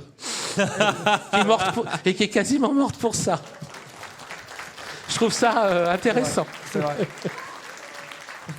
Mais c'est vrai que c'est pas eux, Jeanne d'Arc, normalement. C'est vrai que ça leur appartient pas. Bah, non. Il y a des gens un peu qui essayent de récupérer cette figure-là. Mais presque là, pour juste vite fait un détour. Tu vois, c'est marrant que tu parles de Jeanne d'Arc. Est-ce que tu penses que ce que tu racontes, ça doit servir politiquement aux gens? Est-ce que quand tu fais tes vidéos, quand tu parles de ça, de l'Empire romain, est-ce que tu le construis pour peut-être être utile? Je peux pas vraiment penser comme ça. J'essaye de voir ce que ça me raconte. Et j'essaye d'être le plus fidèle possible à ce que ça me raconte. Bien sûr, il s'agit de rendre ça clair. Mais que ça soit utile à quelqu'un, ça me semble dépasser même le cadre de mes possibilités, quoi, si tu veux. Pour te dire, c'est bien entendu, il m'échappe pas que toute cette histoire est regardée avec les yeux d'aujourd'hui. C'est l'idée. L'anachronisme, ça me fait pas peur. Moi, quand je regarde des personnes d'il y a 2000 ans, quoi, je les regarde comme si c'était des gens d'aujourd'hui, ce qui est normalement une hérésie totale. Ah oui, les historiens sont très en colère contre toi. Si j'avais fait que ça de mal. Si j'avais fait que ça de mal. Les gens qui n'ont pas la ref, il est un peu attaqué par des historiens. Moi, j'avais adoré le truc de... Oui. Vous vous rendez compte, il a mis un visage de robot sur César, c'est ça? Mais c'est pas vérité historique, c'était pas un robot, César.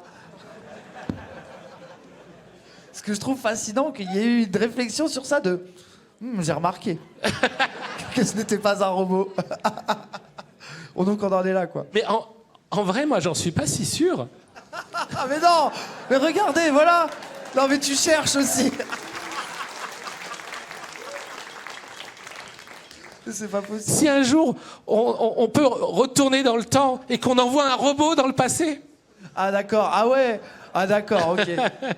Peut-être que César a été mis là à dessein.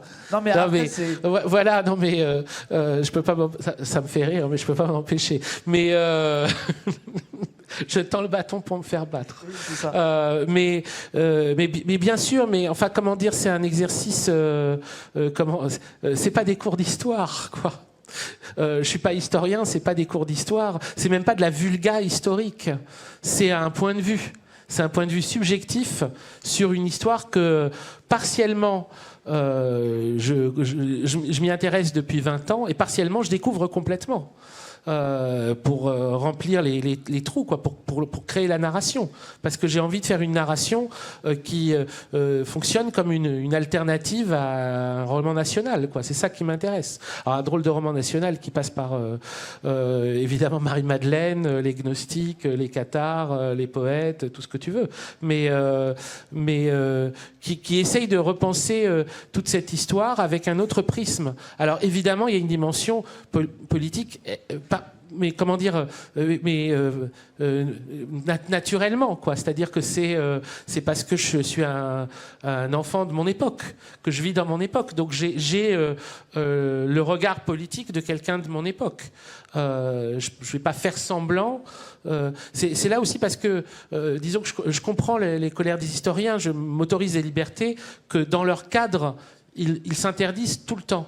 Mais c'est parce que je fais pas la même chose et qu'à aucun moment je dis oh je fais ça comme un historien et je suis neutre et je regarde ça avec froide objectivité et je peux vous dire que à cette période-là on ne sait pas trop, alors voilà pourquoi. Souvent je dis on sait pas, c'est vrai on sait pas et ça me fait bien chier de pas savoir, mais c'est comme ça. Mais j'essaye de voir des lignes qui se détachent et qu'est-ce que tout ça raconte, quoi. Et ce qui m'intéresse, c'est comment il y a eu des personnes qui se sont émancipées ou qui ont essayé d'émanciper les autres, contre quoi ils se sont battus, comment ils ont été récupérés, à quoi on les a fait servir, et comment après, malgré tout, ça a pu se retourner. En gros, comment ils ont vécu, comment nous avons vécu, comment nous sommes morts, comment nous sommes revenus, comment nous avons continué à nous battre, quoi. Un peu comme ça, quoi. Tu vois, c'est vécu à la, je sais pas quoi, à la première personne du pluriel. Pas à la troisième personne du singulier ou à la troisième personne du pluriel. C'est vécu comme un nous. C'est peut-être forceur, mais je m'en fous. Il a ramené des livres pour faire genre... Ouais, quand même, c'est en promo. C'est grave. Ah bah, eh ben, dis donc. Juste pour finir sur ça, parce qu'on va pas passer 10 000 ans sur les justifications, mais Non, je pense que j'ai pas envie de comprends. t'enfermer dans un truc militant, gauche-droite ou quoi, parce que ça serait une connerie, je pense, par rapport à ce que tu fais, même si je pense que les gens sont pas bêtes non plus. Mais je pense aussi qu'il y a un intérêt politique à refaire un roman national. C'est que Mais complètement. la puissance du roman national réactionnaire Oui. n'existe pas pour rien. Et Oui. donc, avoir une contre-proposition d'un roman Oui. national qu'on détache en partie d'une exactitude historique et au moins à discuter, à envisager. Alors après, de quelle façon le faire, jusqu'où placer le curseur, voilà, ça on peut en discuter, mais tu vois, presque un truc de comme si raconter une histoire avec l'histoire, quitte à être inexact, à en rajouter, était déjà de base une mauvaise idée et presque déjà de base réactionnaire, quoi. Alors qu'en réalité, on pourrait le penser autrement. Et je pense que ces voix-là commencent à émerger. Il y a des exemples. Il y a toi, je t'avais parlé d'Isabelle Oui. D'Artagnan, là, qui est une Oui. historienne, qui est aussi Oui. qui a un travail d'historienne d'une Oui. part, et qui a Oui. aussi une manière de défendre la possibilité de recréer un roman national Ouais. qui soit. Guillemin aussi, il faisait un peu ce truc. Ouais, T'inspires bien sûr. un Alors peu. Guillemin, là, bien sûr. ça y est, alors là, les historiens. Je pense que là, ils montaient en pression. T'as dit Guillemin, leur cerveau a explosé là. Non, mais du reste, il y a. Certes, il y a des historiens qui sont en colère pour machin, mais il y a des historiens aussi qui m'ont écrit. Et dont un qui m'a aidé pour le prochain épisode et tout ça, et qui sont intéressés en fait par cette forme-là également, qui se rendent compte aussi qu'elle a un sens ne serait-ce que de plaisir Parce que pour moi, à la base, c'était le souvenir de Alain Decaux quand j'étais jeune, quoi. Alain Decaux raconte. Et puis plus tard, j'ai vu Henri Guillemin aussi. Mais c'est le conteur, quoi. Le conteur, le type qui te raconte des événements historiques et qui forcément est simplificateur, est subjectif, a un angle, a une visée, a une... comment dire ? Il a son propre labyrinthe. On a tous nos propres labyrinthes. Moi, le mien, il passera forcément par ce que j'appelle les 100 rois, par les bons hommes qui ont été nommés Cathares, par François Villon, il passera par Nerval, il passera par Rimbaud. Et à travers eux, je peux aussi regarder des événements historiques d'une autre façon. Parce que ces événements-là, ils sont porteurs aussi de la folie des hommes. Et que cette folie des hommes, elle ne peut pas seulement être expliquée rationnellement. Bien sûr qu'il y a besoin de gens rationnels, sinon peut-être qu'on pourrait même pas faire marcher tu vois, les machines, quoi. Ah bah oui. Ils sont très rationnels, Voilà. ceux qui changent les piles là depuis tout à l'heure. Ça marche pas, on y va. Mais on a aussi besoin d'entendre. Pour moi, j'ai toujours besoin d'entendre les voix irrationnelles, les voix de poètes, les voix de ceux qu'on dit fous. Quoi.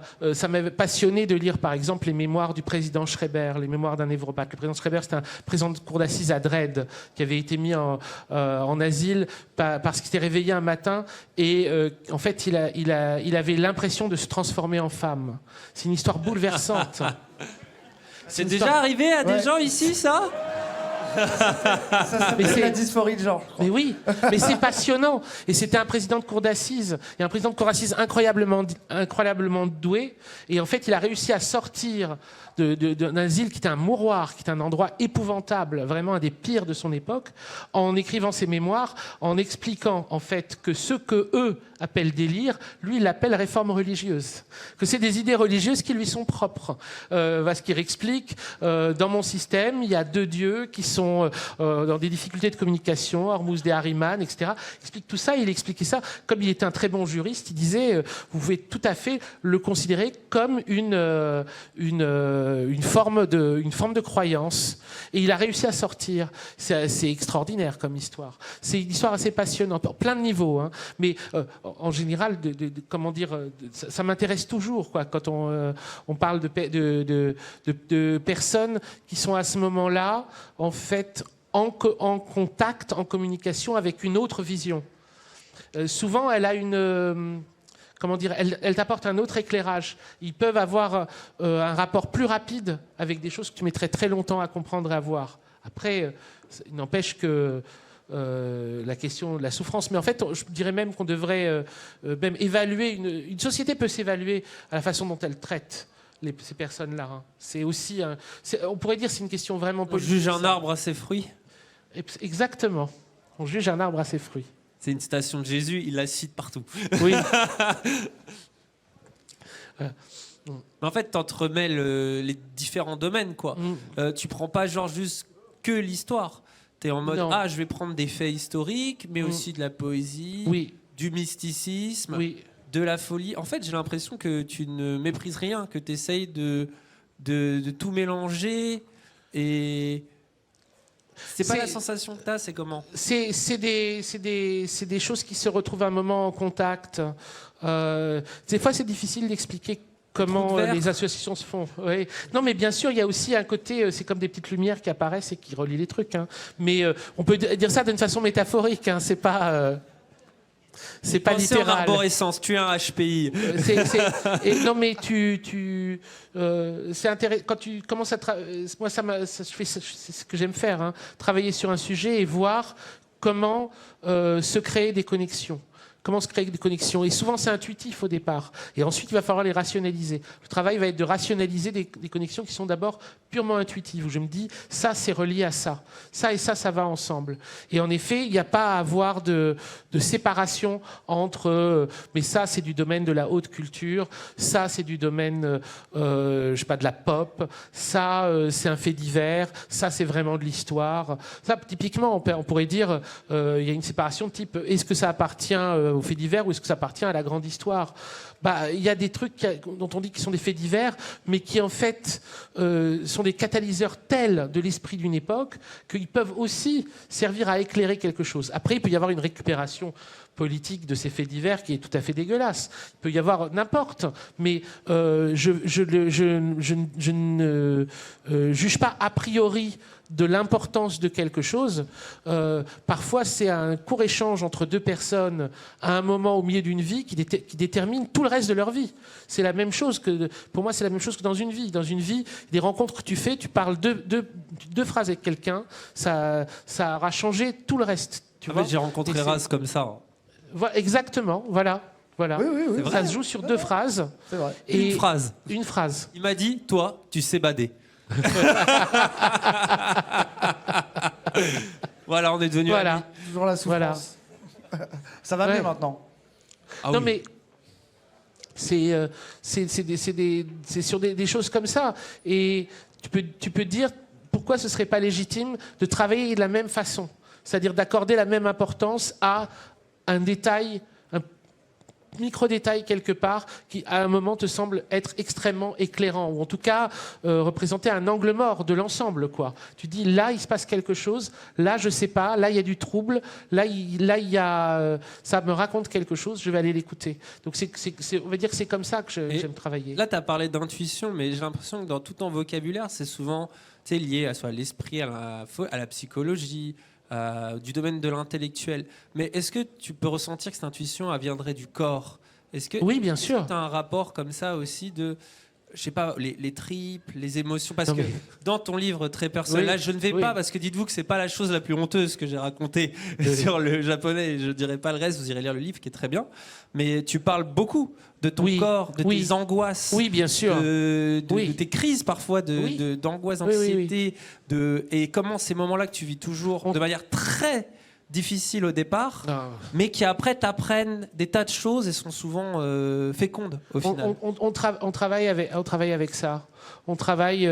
Moi, en tout cas, quand mettons des idées, des fois on dit que les idées viennent de la tête. Moi, j'ai souvent l'impression qu'elles viennent du ventre. Alors, c'est peut-être parce que je suis un peu rond. Mais tu sens quelque chose qui monte, tu vois. Tu sens que ça soit du malaise ou que ce soit, au contraire, un truc qui est très tendu, une tension. Bien sûr, tu peux le ressentir. Tu as plein d'endroits du corps. La pensée, elle passe par tous ces endroits-là. Bien sûr, elle s'exprime de façon potentiellement même pathologique, quoi. Très souvent, tu tombes malade. Enfin, moi je tombe souvent malade, donc je suis pas un bon exemple. Mais c'est intimement lié. Bien sûr que c'est intimement lié. Tu les lis dans le livre à des périodes de stress en disant j'avais tel truc qui du coup m'arrivait parce que j'avais tel épisode d'anxiété et du coup... Puis j'ai toujours eu des problèmes avec mes organes.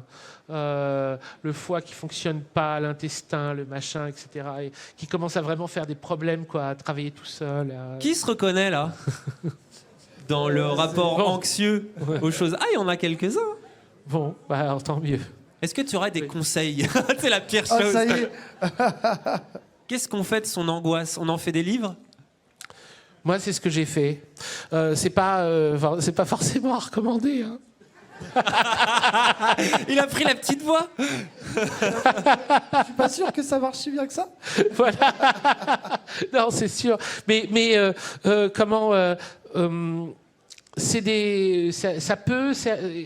En tout cas, une chose est sûre, on peut avoir du plaisir à travailler. Donc, comme le travail apporte un certain plaisir, si votre angoisse devient une nourriture de votre travail, en échange de cette angoisse, ça ne diminuera pas l'angoisse, mais ça amènera un plaisir en contrepartie. Et puis de toute façon, le fonctionnement de la psyché, comme le fonctionnement du corps, est assez de spécial que je crois qu'on ne peut pas avoir véritablement non plus de très grand bonheur si on n'a pas vécu de très grands malheurs. C'est toujours des formes d'équilibre.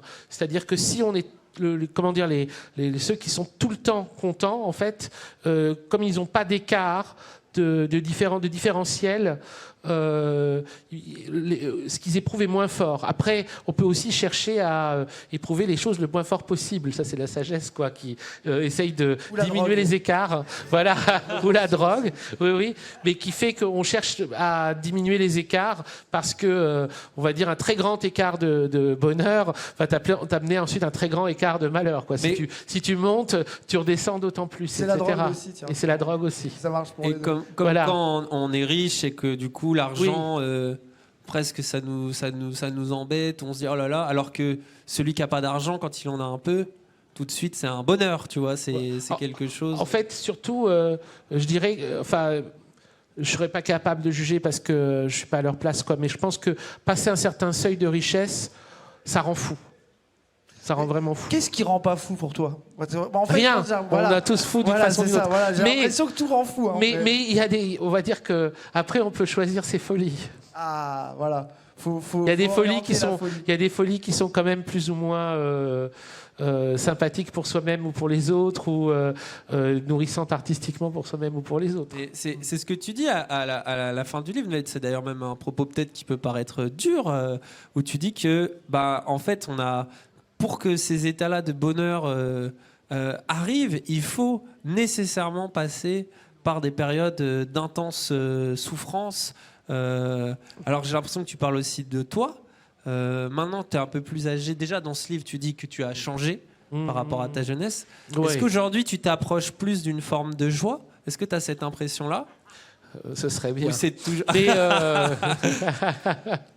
non, mais ceci dit, disons que j'ai plus l'habitude de gérer mes angoisses, et encore, elles sont nombreuses, quoi. Tu Oui. t'es réconcilié avec? Mais enfin, je connais leur nécessité.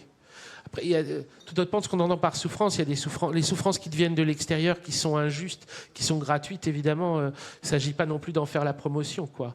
Mais celles qui sont liées à le désir de changement d'état, les états créatifs, les métamorphoses, ça passe toujours aussi par une forme de souffrance. C'est pas possible autrement. Il faut sentir un moment qu'on est en manque d'être par rapport à quelque chose, quoi. On est en train d'essayer, on se cherche, et on cherche une certaine type de vie, un certain type de rapport avec les autres aussi. On est toujours un peu en souffrance dans les relations qu'on a avec les autres. C'est pas possible autrement. Même quand on vieillit, on est toujours en train de se demander où est-ce que j'en suis, est-ce qu'il m'aime toujours, est-ce qu'elle m'aime toujours, est-ce que je l'aime toujours, est-ce que je lui montre bien, est-ce que je lui montre pas bien, etc. C'est permanent, c'est un truc. Sinon, c'est que ça compte pas. Mais quand ça compte, c'est des questions qu'on se pose sans arrêt, quoi. Est-ce que j'ai donné assez? Est-ce que j'ai pas donné assez? J'ai été chiche? J'ai pas été chiche? Et même si on va dire, il y a tout un tas de trucs qui passent avec l'âge, quoi. C'est sûr. Il y a plein de choses. J'aimerais pas me retrouver dans certaines des angoisses que j'avais quand j'avais 25 ans, c'est certain. Mais il y en a d'autres que non seulement qui sont là, mais qui sont en fait qui seront là toute ta vie. Il y en a des nouvelles aussi, non? Et il y en a des nouvelles. Bah oui, à partir du moment où tu deviens youtubeur, t'en as des nouvelles. Des inédites. Ça a l'air de t'angoisser, ça. Tu vois, t'as quitté Facebook Non. pour revenir sur YouTube. Et en plus, ça avec te ça donne aussi. ce statut. Parce que tu dis, ce statut. Tu parles beaucoup du statut de star, de célébrité, en disant, il n'est pas donné à tout le monde, sinon, le principe presque, c'est que s'il y a une star, c'est qu'il y a des gens moins connus. Et t'en parles beaucoup. Vraiment une réflexion de rockstar, ça. Oui, voilà. Genre, tu Mais te t'en dis, parles c'est beaucoup. pas donné à tout le monde. C'était pas par rapport à moi. Bon, C'était arrête. par rapport à c'est John Lennon. C'est dans le livre sur oui. John Lennon dont je parle de Tu ça. ressembles à une rockstar, désolé. Moi, j'ai lu pourquoi je suis pas John Lennon. Hein. Oui. C'est vrai. Quand j'étais jeune, il y avait un côté ouin-ouin. Pourquoi je suis pas Et du John coup, Lennon. l'ironie, c'est Toujours, hein, il y a des trucs comme ça. c'est que tu te fais au fait d'être un auteur qui va quand même vendre, faire parler un peu, mais voilà, qui ne sera pas le plus reconnu. Tu te fais à ça, tu quittes les réseaux sociaux et t'as Mathias qui vient vers toi pour Blast, et ça a rencontré un grand succès au final, tout ça. Est-ce que tu as vu un changement là-dedans? Est-ce que du coup tu te dis pas, oh merde, Disons. toi aussi t'es devenu ce que tu critiquais? Ironie. On devient toujours ce qu'on critique, donc il faut faire très gaffe à ce qu'on critique. Oula. Et Ça m'inquiète beaucoup, là. Toi, tu critiques beaucoup les véganes. Ouais. Après, vegan, à la limite, ça m'irait. L'extrême droite, ça me casse plus les couilles, là. Vegan, ça me va. Si je deviens vegan, c'est bon. Tu vois ça va venir. Commence. Ça Je va vais venir. je vais choisir la folie pour qu'elle soit bien. Ouais. Voilà. Je vais plutôt choisir Ouais. la side vegan, je crois. Non, Voix mais divine, un jour, c'est ça. mange du tofu. Non, ce sera quand tu feras un examen très colon rectal. Oui, je Et crois ça que c'est sera peut-être- juste pas une voix la voix divine, mais un divine, mec ça en sera un blouse. médecin. Arrête Ah, la faut que viande. t'arrêtes. C'est plus possible, la viande rouge, là. Je sais même plus de quoi on parlait, mais tu sais ça Ah oui, pour me pardon. mettre une balle. Hein. Ah oui, que son nouveau statut de star J'ai réussi à adoré. vous faire passer à un autre sujet, mais Ah ça ouais. marche pas. Ah ouais, c'est ça, c'est ça. De star adoré, Non, adulé. Faut doser, les gars. Ouais.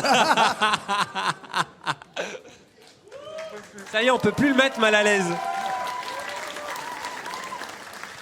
Vous êtes trop gentil.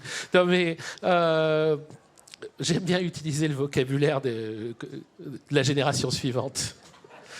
J'ai un peu l'impression d'être un imposteur quand je fais ça, mais ça me fait rire. Ouais, t'as raison. Mais tu l'utilises bien. Hein. Bah oui, hein. Toujours bien placé. Nous, on les place trop mal, on les dit tout le temps. donc Bon, Oui, c'est ça. Nous, c'est une sorte de tourette bizarre, quoi. Au bout d'un moment, c'est du toc. Oui, c'est du toc, c'est ça, exactement. Mais je crois nous, on rentre dans le Tu peux toc. pas répondre à la question, hein. De quoi, sur le fait que c'est une star. Ce nouveau statut. J'arriverai pas à les perdre. Non, mais c'est marrant, Non, mais ça a l'air ceci de. dit, C'est une vraie Ça va angoisse. nourrir justement ta réflexion. Est-ce En que fait, c'est une vraie angoisse bien sûr ou que ça, plus vraiment il y a tout ça à la fois, oui. Il y a tout ça à la fois. J'ai une gratitude énorme vis-à-vis de Blast, vis-à-vis de Mathias, mais aussi vis-à-vis de Denis et de Soumaya, ce qu'ils m'ont offert, quoi. C'était complètement aberrant. Enfin, disons que c'est une anomalie, c'est une véritable anomalie. Et le fait que ça ait rencontré un public, c'est une anomalie. Mais par rapport à ça, évidemment que ça me fait plaisir. D'abord, le premier truc, c'est que ça me fait immensément plaisir. Ça me permet aussi de parler de choses qui m'importent à un grand nombre. Donc ça me donne des responsabilités par rapport à ça. Et évidemment, ça m'angoisse aussi parce qu'avec les responsabilités viennent les conneries, quoi. Et on peut toujours faire des conneries. Moi, ce qui m'ennuierait le plus, c'est de... Je sais pas quoi, c'est que ça occasionne des choses stupides, quoi, tu vois. Donc, Comme venir ici, raconter n'importe quoi. mais sinon, évidemment, c'est un cadeau énorme. Et ça me raconte quelque chose aussi sur YouTube et sur les nouveaux usages de YouTube, quoi, c'est sûr. Parce que pour avoir vu YouTube apparaître et pour avoir vu comment en fait on était parti d'un internet où il y avait si peu de choses, ou si difficilement accessible, où c'était fallait attendre une nuit pour récupérer un épisode de Lost, quoi, hein, Ouais. et garder l'ordinateur allumé, quoi, pendant que ça téléchargeait sur la mule, quoi. Ça, c'était quand même l'enfer. Et après une journée de plus pour les sous-titres. Mais ça, cette période-là, elle est largement révolue. Donc il y a quand même, c'est vraiment extraordinaire cette accessibilité de temps de contenu en ligne, et ça permet la création de nouveaux types de contenus. Et c'est ça que je trouve hyper excitant. Et là, ça, c'est quelque chose que je suis heureux d'avoir eu le temps de vivre, parce que j'ai vu émerger un nouveau lieu de création d'un média. Ouais. Et la question, c'est jusqu'où on peut aller par rapport à ça.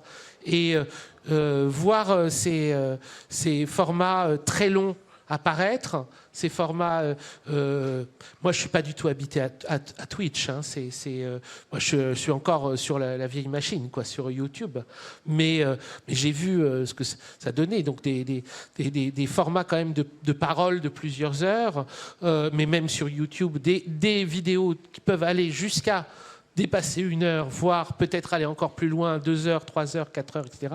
Et qu'il y a un public pour ces vidéos-là, qui est un public important pour ces vidéos-là, c'est passionnant, c'est extraordinaire.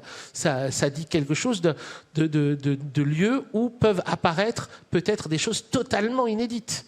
Alors, il y en a. Jusqu'où ça peut aller, quoi. Moi, je pense que les chefs-d'œuvre ne sont pas encore arrivés.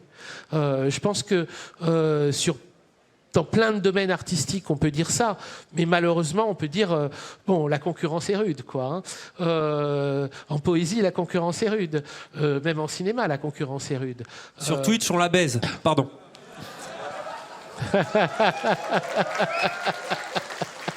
Il n'a pas pu s'en empêcher. Hein. Pardon. Ah non, mais c'est vous les stars. Hein. Ah ouais, ça retourne. Il n'y a pas de problème. Oh non. Moi, je suis votre public, là.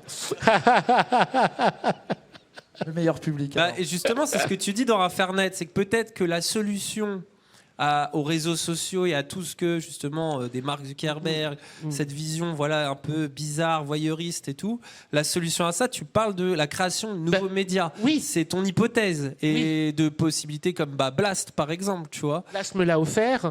Vous êtes en train de le créer pour vous. Beaucoup d'autres le font. Et ça peut être des lieux de création encore inouïs, quoi. Et là, c'est complètement différent. C'est-à-dire que, bien sûr que se mêlent des états psychologiques liés aux réseaux sociaux dedans. C'est inévitable. Maintenant, de toute façon, ils sont là. Moi, comme je suis snob, je vais pas sur les réseaux sociaux, je me tiens à distance et je dis, oh là là, ça me touche plus. Mais je sais bien qu'ils sont là, qu'ils agissent, qu'ils sont présents. Pour le meilleur et pour le pire, on va dire. Mais cette énergie, elle est là. Mais au sein de ça, proposer quelque chose qui n'appartienne pas, en tout cas, à ce régime psychologique, à ce régime qui est sans cesse on va dire, de concurrence, d'agressivité, de soupçon, à la fois de soumission et de mécontentement. Enfin, c'est tout un tas d'états psychologiques que moi j'ai vécu, en tout cas sur les réseaux sociaux, et que je ne voudrais pas revivre. Par contre, ce que je trouve formidable, c'est que à l'intérieur de ce monde-là, on puisse proposer des créations. Des créations, des types de programmes, des types d'émissions, des types de visions, quoi. Les visions les plus folles, quoi, sont les bienvenues, quoi. Les visions les plus exaltantes, les plus psychédéliques, les plus inattendues. Et bon, moi, je suis un gros bouffeur de vidéos YouTube, hein, de toute façon. Hein. Pareil. C'est beau. Hein. Est-ce qu'on se ferait pas une séance de questions avec le ça public? te va ou pas, toi, de répondre à des questions? Alors, oui, pas beaucoup. Mais bon, je pourrais pas. Mais ça lui fait pas envie. Il y a quelqu'un qui fait des grands signes. Mais oui, mais bien sûr. Mais si tu veux pas, tu dis non. Hein. Non, mais je peux pas dire non. Mais par contre, si je sais pas quoi répondre, vous m'en voulez pas. Hein, je dis, vous savez. On répondra à ta place. Voilà. C'est ça. Bonjour. Bonjour. Je suis désolée, je vous connaissais pas beaucoup avant de venir. Et vraiment, c'est pas tellement une question plus que ça. J'ai trouvé votre manière de parler extrêmement inspirante et. Du coup, j'ai l'impression que c'est le compliment que vous prenez. Vous êtes, en tout cas, vous avez l'air extrêmement gentil. Et... Maintenant, on va me le sortir à chaque fois, c'est bien. C'est pas vrai en plus. Je suis une horreur. Non. Oh non, mais il a tout refusé là. Et j'ai adoré tout votre discours sur la folie et le discours que vous avez, l'échange que vous avez eu, ça m'a énormément touchée et je m'en vais regarder toutes vos vidéos. Voilà, c'est pas tellement une question. Ça fait plaisir. Et merci à Dany et Raz pour tout le taf que vous faites, incroyable. Merci. J'ai une question par rapport à ce que vous avez dit par rapport aux médias et que c'est souvent, finalement, c'est le parc d'attractions de la personne, de leur créateur, entre guillemets. Est-ce que, moi, je pense et je crois pas trop non plus au fait que les produits créés par des grands créateurs reflètent forcément leur imaginaire. Est-ce que c'est pas plutôt une conséquence de, un snapshot de la société à un moment donné, une photo de la société qu'on prend à un certain moment, au moment où ça a été créé, et l'évolution qui vient avec, vu qu'en plus, finalement, il y a beaucoup de choses, y compris les utilisateurs, qui finalement créent en fait ces médias-là, ces plateformes-là, les réseaux sociaux, si on veut être concret. Qu'est-ce que vous en pensez, ou peut-être que c'est pas C'est très intéressant ce que vous dites. En fait, mais ça renvoie à quelque chose qui est compliqué à... tout dépend de quel côté on regarde, parce qu'on peut dire aussi que de toute façon, toute personne est également un snapshot de sa société, de son époque. Donc, on va dire, le créateur du réseau social est aussi simplement quelqu'un qui ressemble à ce que la société peut faire de lui, quoi. Donc, c'est la poule ou l'œuf, en fait. Mais c'est intéressant aussi ce que vous dites. Mais enfin, disons que malgré tout, quand j'avais gratté le cas de Facebook, parce que c'est celui que je connaissais le mieux, j'avais quand même l'impression d'être finalement dans le cerveau de quelqu'un.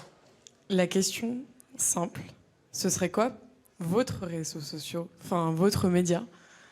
Imaginez justement votre vision d'un média fictif. Zawa Prod. Pardon. C'est pas moi qui réponds. Ah, imaginez un média fictif. Oui. Qu'est-ce que j'aimerais mais ça ressemblerait presque à une utopie, en fait. Exactement. Une société, quoi. Ça ressemblerait à une société. Mais pour avoir... en vieux monsieur, dans mes jeunes années, eu un moment un groupe artistique. Et ça s'est très mal terminé. J'ai fait partie d'un groupe littéraire artistique. On a eu une revue et tout ça. On s'est beaucoup mis sur le nez. Je sais que c'est difficile de trouver comment dire, les bonnes rencontres et tout ça pour que ça vraiment ça prenne et que ça soit donc vaut mieux pas que ce soit moi qui décide, en fait, parce que j'ai pas du tout la bonne mentalité pour fédérer, vous voyez. Je me trompe sans arrêt. Je suis mieux comme quelqu'un qui travaille pour. Merci. Merci à vous. Mais ça, c'est vrai que c'est un truc dont tu parles aussi dans ton parcours, avec tout le lien que tu as eu justement à essayer. Tu parles beaucoup d'avoir été un solitaire qui a toujours cherché à aller vers le groupe, de trouver un groupe dans lequel te sentir bien. Et bon, alors tu dis que c'est un échec dans le livre. Oui. Spoiler. Oui, sinon je serais là en groupe, quoi. Et tu continues à avoir cette envie-là de te tourner vers les autres? Ah, c'est deux choses différentes. Mais j'aime, comment dire, mon cas personnel est lié à des tentatives par le passé, mais où j'ai été beaucoup trop, on va dire, proactif, comme on dit, pour créer un groupe, une espèce de petit groupe artistique. Et tout ça, ça a été un véritable échec. Mais par contre, dans plein de circonstances, par exemple... depuis très très longtemps, je travaille avec Thomas Berthet. Thomas Berthet, il a fait avec moi la fin du film sur Blast. Et lui, je travaille avec lui depuis 25 ans, quoi.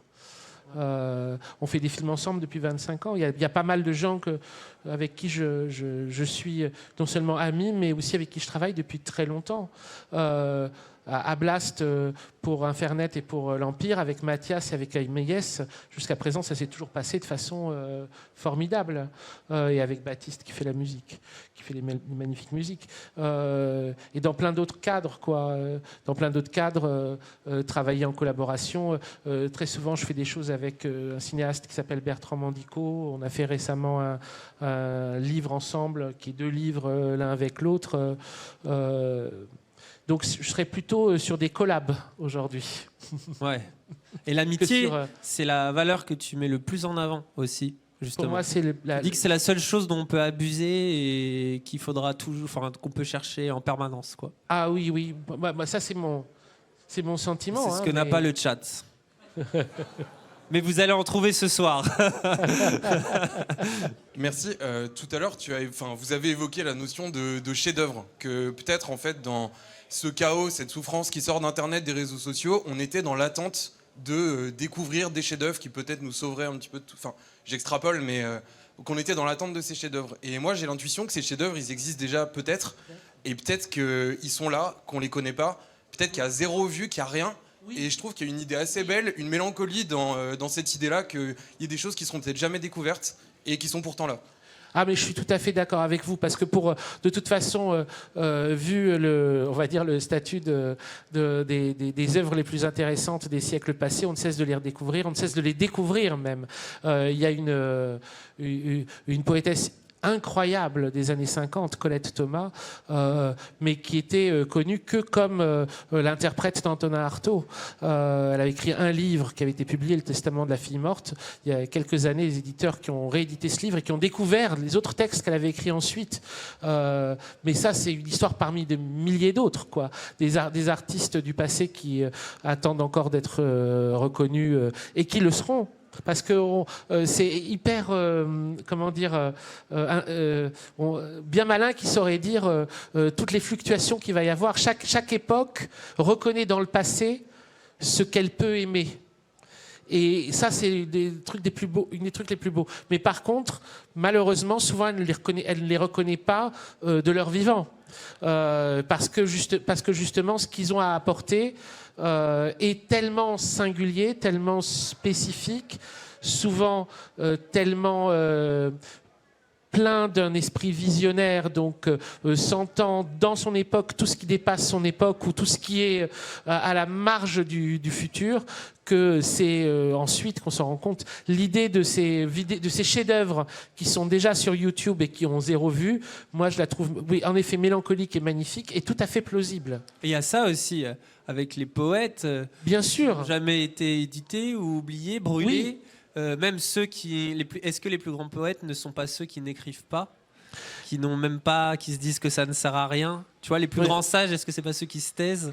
Bien sûr, il y a un truc très beau là-dedans. Mais bien sûr, c'est toujours, en tout cas, c'est à la limite. C'est toujours à la limite. C'est aussi le rapport exaltant et en même temps mélancolique qu'on peut avoir avec les œuvres du passé dont il ne reste que des fragments. Et ces fragments portent en eux une vie telle mais aussi permettent de rêver tout le reste, ce que n'aurait peut-être pas permis l'œuvre plus pleine. Donc on est toujours à la limite par rapport à ça, c'est vrai. Moi, ma question, elle portait sur le rapport que vous avez tissé dans votre dialogue entre le génie et la folie, parce qu'il y a souvent un récit qui est fait de la nécessité de l'un dans l'autre. Que pour être un génie, des fois, il faut être un peu une espèce de fou. Mais dans les faits, des fois, cette folie peut aussi être quelque chose de complètement destructeur pour la puissance créative d'un artiste. Bien et sûr. avec ça, il y a un peu 2 exemples qui me viennent en tête. Il y a Kanye West, qui pour moi est quelqu'un qui... Oui, Rase Non, mais pour moi, c'est quelqu'un qui a quand même vraiment foutu en l'air son image publique, peut-être une partie de son talent, avec ses névroses et tout ça. Et il y a une autre figure qui m'y fait penser, je ne sais pas si vous la connaissez, mais Aby Warburg aussi, lui, c'est un historien de l'art qui, pour moi, de mon humble avis, ce serait une espèce de figure de génie. C'est quelqu'un qui a voulu faire une espèce, à partir des œuvres d'art de notre histoire, qui a voulu en faire une cartographie de la psyché des civilisations, mais à la fois c'était un mec qui voulait parler aux poissons et qui mordait les gens, enfin c'était un mec fou. Donc voilà, je me demandais si vous trouviez qu'il y avait une espèce de, soit de relation, pas forcément de nécessité, mais oui, ce que vous pensez de cette relation-là entre le génie, folie. Non, c'est pas une nécessité, bien sûr, et puis il faut pas encourager les gens à souffrir. Et encore une fois, c'est évidemment. Warburg, c'est tellement vaste, c'est tellement passionnant, Aby Warburg, bien sûr. C'est une question qui est sans réponse en vérité. Est-ce qu'il y a besoin de mélancolie, est-ce qu'il y a besoin de folie, etc. La réalité, c'est qu'il y a toute société a ses fous, toute société a ses mélancoliques, toute société a ses marginaux, toute société a ses personnes dont elle ne sait pas quoi faire. Et par rapport à ça, ces personnes-là, elles peuvent lui apporter un regard sur elle-même qu'elle n'a pas. Elles peuvent lui apporter le regard qui lui manque pour pouvoir arriver à voir aussi tous ces devenirs et toutes ces métamorphoses possibles. La part du feu, la part du visionnaire. Je dirais juste que c'est ça qui est important de préserver. Et c'est pour ça je sens sans doute qu'on qu'on s'y intéresse tant. Alors, il y aurait la critique qu'on pourrait faire, mais que j'ai souvent entendue. Hein. Moi, j'avais eu une discussion avec quelqu'un tout à fait bien, d'ailleurs. Hein. Je parlais de Schreiber et il disait, mais attends, Schreiber, c'était le type dont je vous parlais tout à l'heure, là, le président de cour d'assises. Arrête de romantiser Schreiber. Schreiber, c'était un type qui souffrait. Enfin, il me disait, c'est du romantisme, quoi, de se passionner pour ça. Je comprenais ce qu'il voulait dire. Hein. Bien sûr qu'il y a une part de romantisme là-dedans. Bien sûr qu'il y a une part d'obscénité. Il y a une part de facilité de se dire je goûte un peu de tout ça sans avoir à plonger dedans. Mais je trouve que c'est pire de ne pas les écouter. Vous voyez ? Je trouve que c'est pire de dire remisons-les dans la bibliothèque, comment je sais pas quoi, l'enfer de la bibliothèque, quoi. Je trouve ça pire. Donc c'est comme les Freaks. C'était très obscène de les montrer. C'est très obscène les cirques errants. C'est épouvantable. C'est détestable. Mais si c'est la seule condition qu'ils ont eu de pouvoir vivre, on est content qu'ils aient pu vivre. On est content qu'ils aient pu à ce moment-là vivre et que quelque chose soit passé peut-être malgré cette obscénité. Cette obscénité, en fait, c'est peut-être quelque chose auquel maintenant on est tous à plus ou moins fort degré condamnés, justement. Les réseaux sociaux, c'est ça aussi, ça rend tout visible. Ça rend tout très très visible. Et personne n'est à l'abri d'un harcèlement, d'une campagne, de tout ça. Qu'est-ce qu'on peut faire dans ce cadre-là, terrible, pour interrompre le flux inquiétant par des moments d'épiphanie, par des moments de beauté, par des moments de joie? Est-ce qu'il y a la possibilité de transformer quelque chose qui, pour le quotidien des gens, au maximum, en temps quotidien, peut pousser vers un maximum d'anxiété? Est-ce qu'il y a un moyen de le transformer? À quel moment il peut être transformé? Quel moment il peut être l'occasion de merveille? La télévision, ça aurait pu être... c'est un bon cap aussi par rapport à ça. La télévision, ça a été quand même, je sais pas quoi, 90% de merde, quoi. Mais ça a été Twin Peaks. Twin Peaks, c'est impensable sans la télévision. Lost, c'est impensable sans la télévision. Ça n'a pas de sens de le penser en dehors de ces coordonnées-là. Et même les systèmes les plus enfermés dans un capitalisme anxiogène, destructeur, etc., peuvent être des lieux aussi où soudain peut émerger des événements de très grande beauté, quoi. Mais il y a toujours de la vie, quoi. Oui. Et en parlant de Lost, là j'ai envie de te poser la question. La question. On est d'accord que la fin, elle est géniale. Ah oui. Oui. Et que c'est pas qu'une question de. C'est pas qu'une question. Tu vois, il n'y a pas beaucoup de gens qui. Moi, la vérité, qui a vu Lost ici? Franchement, il y en a pas beaucoup. Hein. Pas beaucoup. Et j'ai juré mater Lost, ça a vieilli un peu, hein, mais ouais. Ça a vieilli, mais ce qui est beau dans la fin de Lost, c'est, je crois que c'est avec toi, je pense que je m'étais dit, ah voilà, c'est bien quand je t'avais découvert, tu vois, comme quoi la boucle est bouclée. Mais où tu étais là, bah oui, mais au fond, regarder 8 saisons de ça, est-ce que c'est pas ça déjà, être perdu? Ah oui. C'est possible que j'ai dit un truc comme ça, je sais pas. Mais bon, de toute façon, la thématique de Lost me touchait tellement dès le départ, quoi. Sentir perdu dans sa propre vie, avoir besoin d'une boussole d'orientation, que cette boussole, ça devienne l'île, cette espèce d'île qui appartient pas aux cartes, aux coordonnées des cartes. Soudain, Lost retrouver quelque chose qui appartient à des très anciennes mythologies, quoi. On a ça dans le langage des oiseaux de Faridonin Dattar, on a ça dans certains textes de Sohrawardi, cette île qui n'appartient pas aux coordonnées des cartes et qui est pourtant le lieu où, où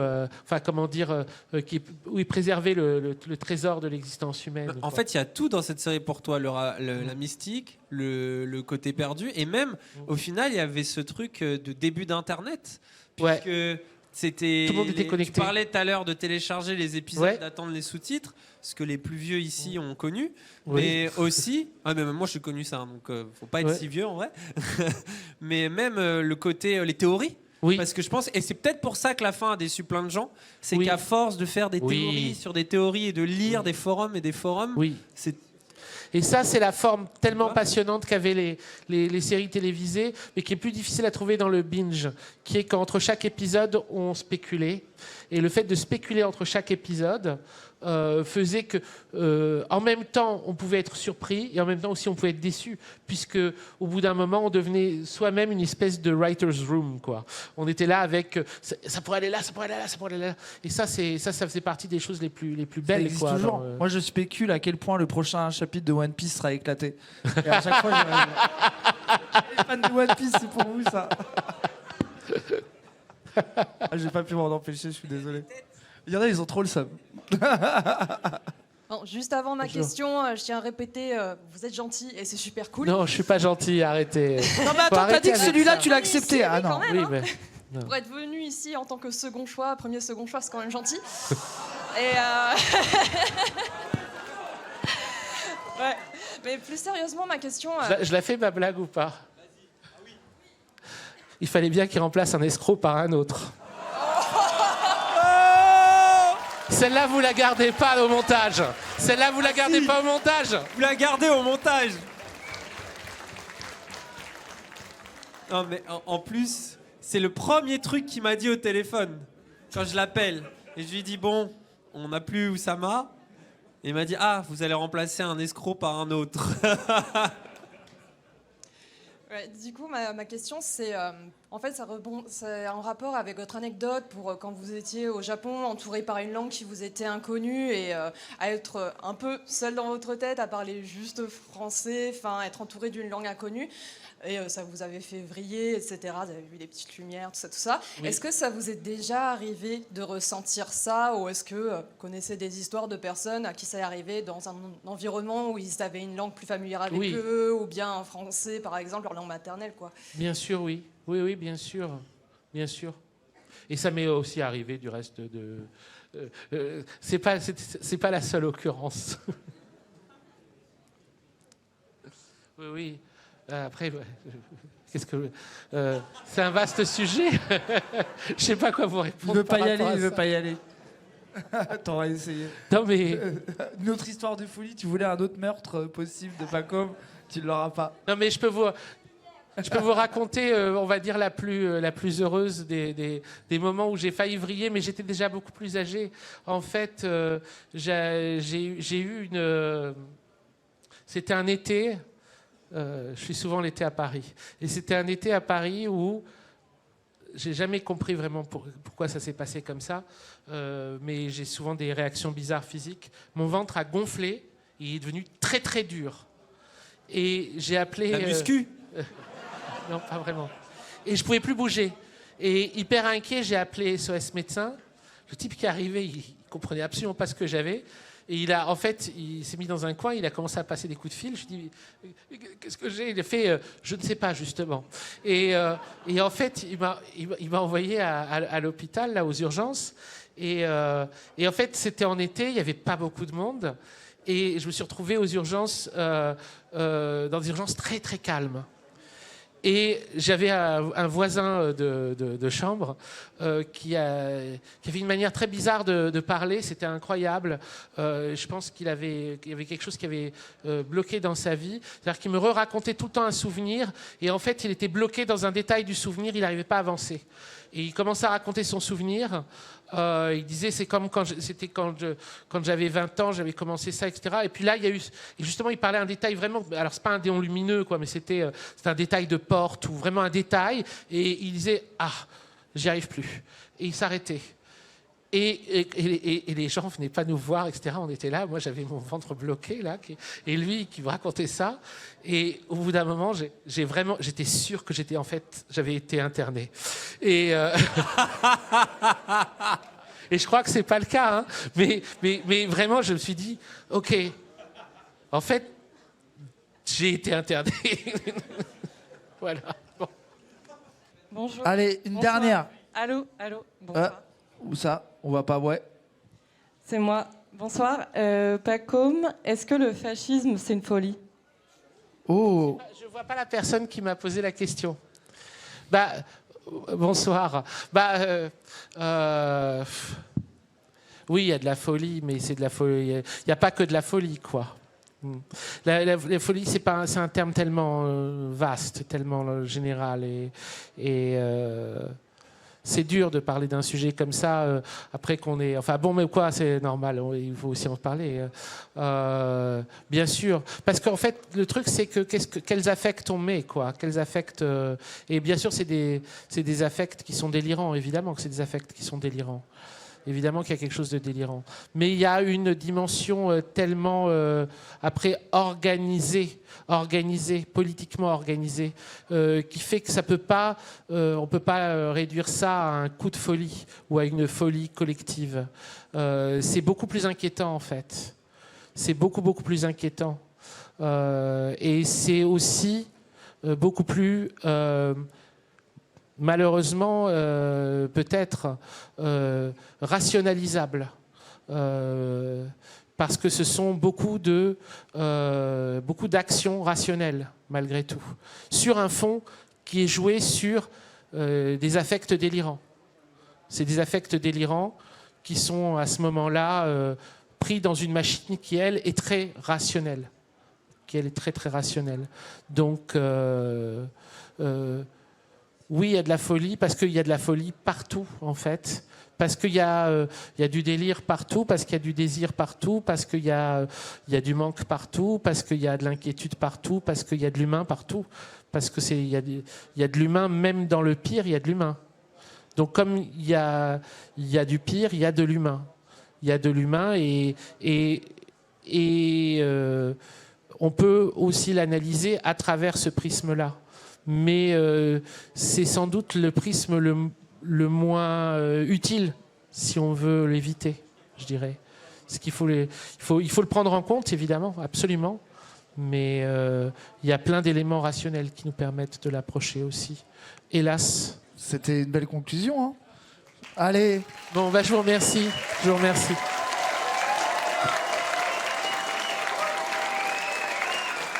Les gens... Un immense merci à Paco Mtielman. Faites du bruit. Ouais, Paco. Pour Rima Hassan aussi.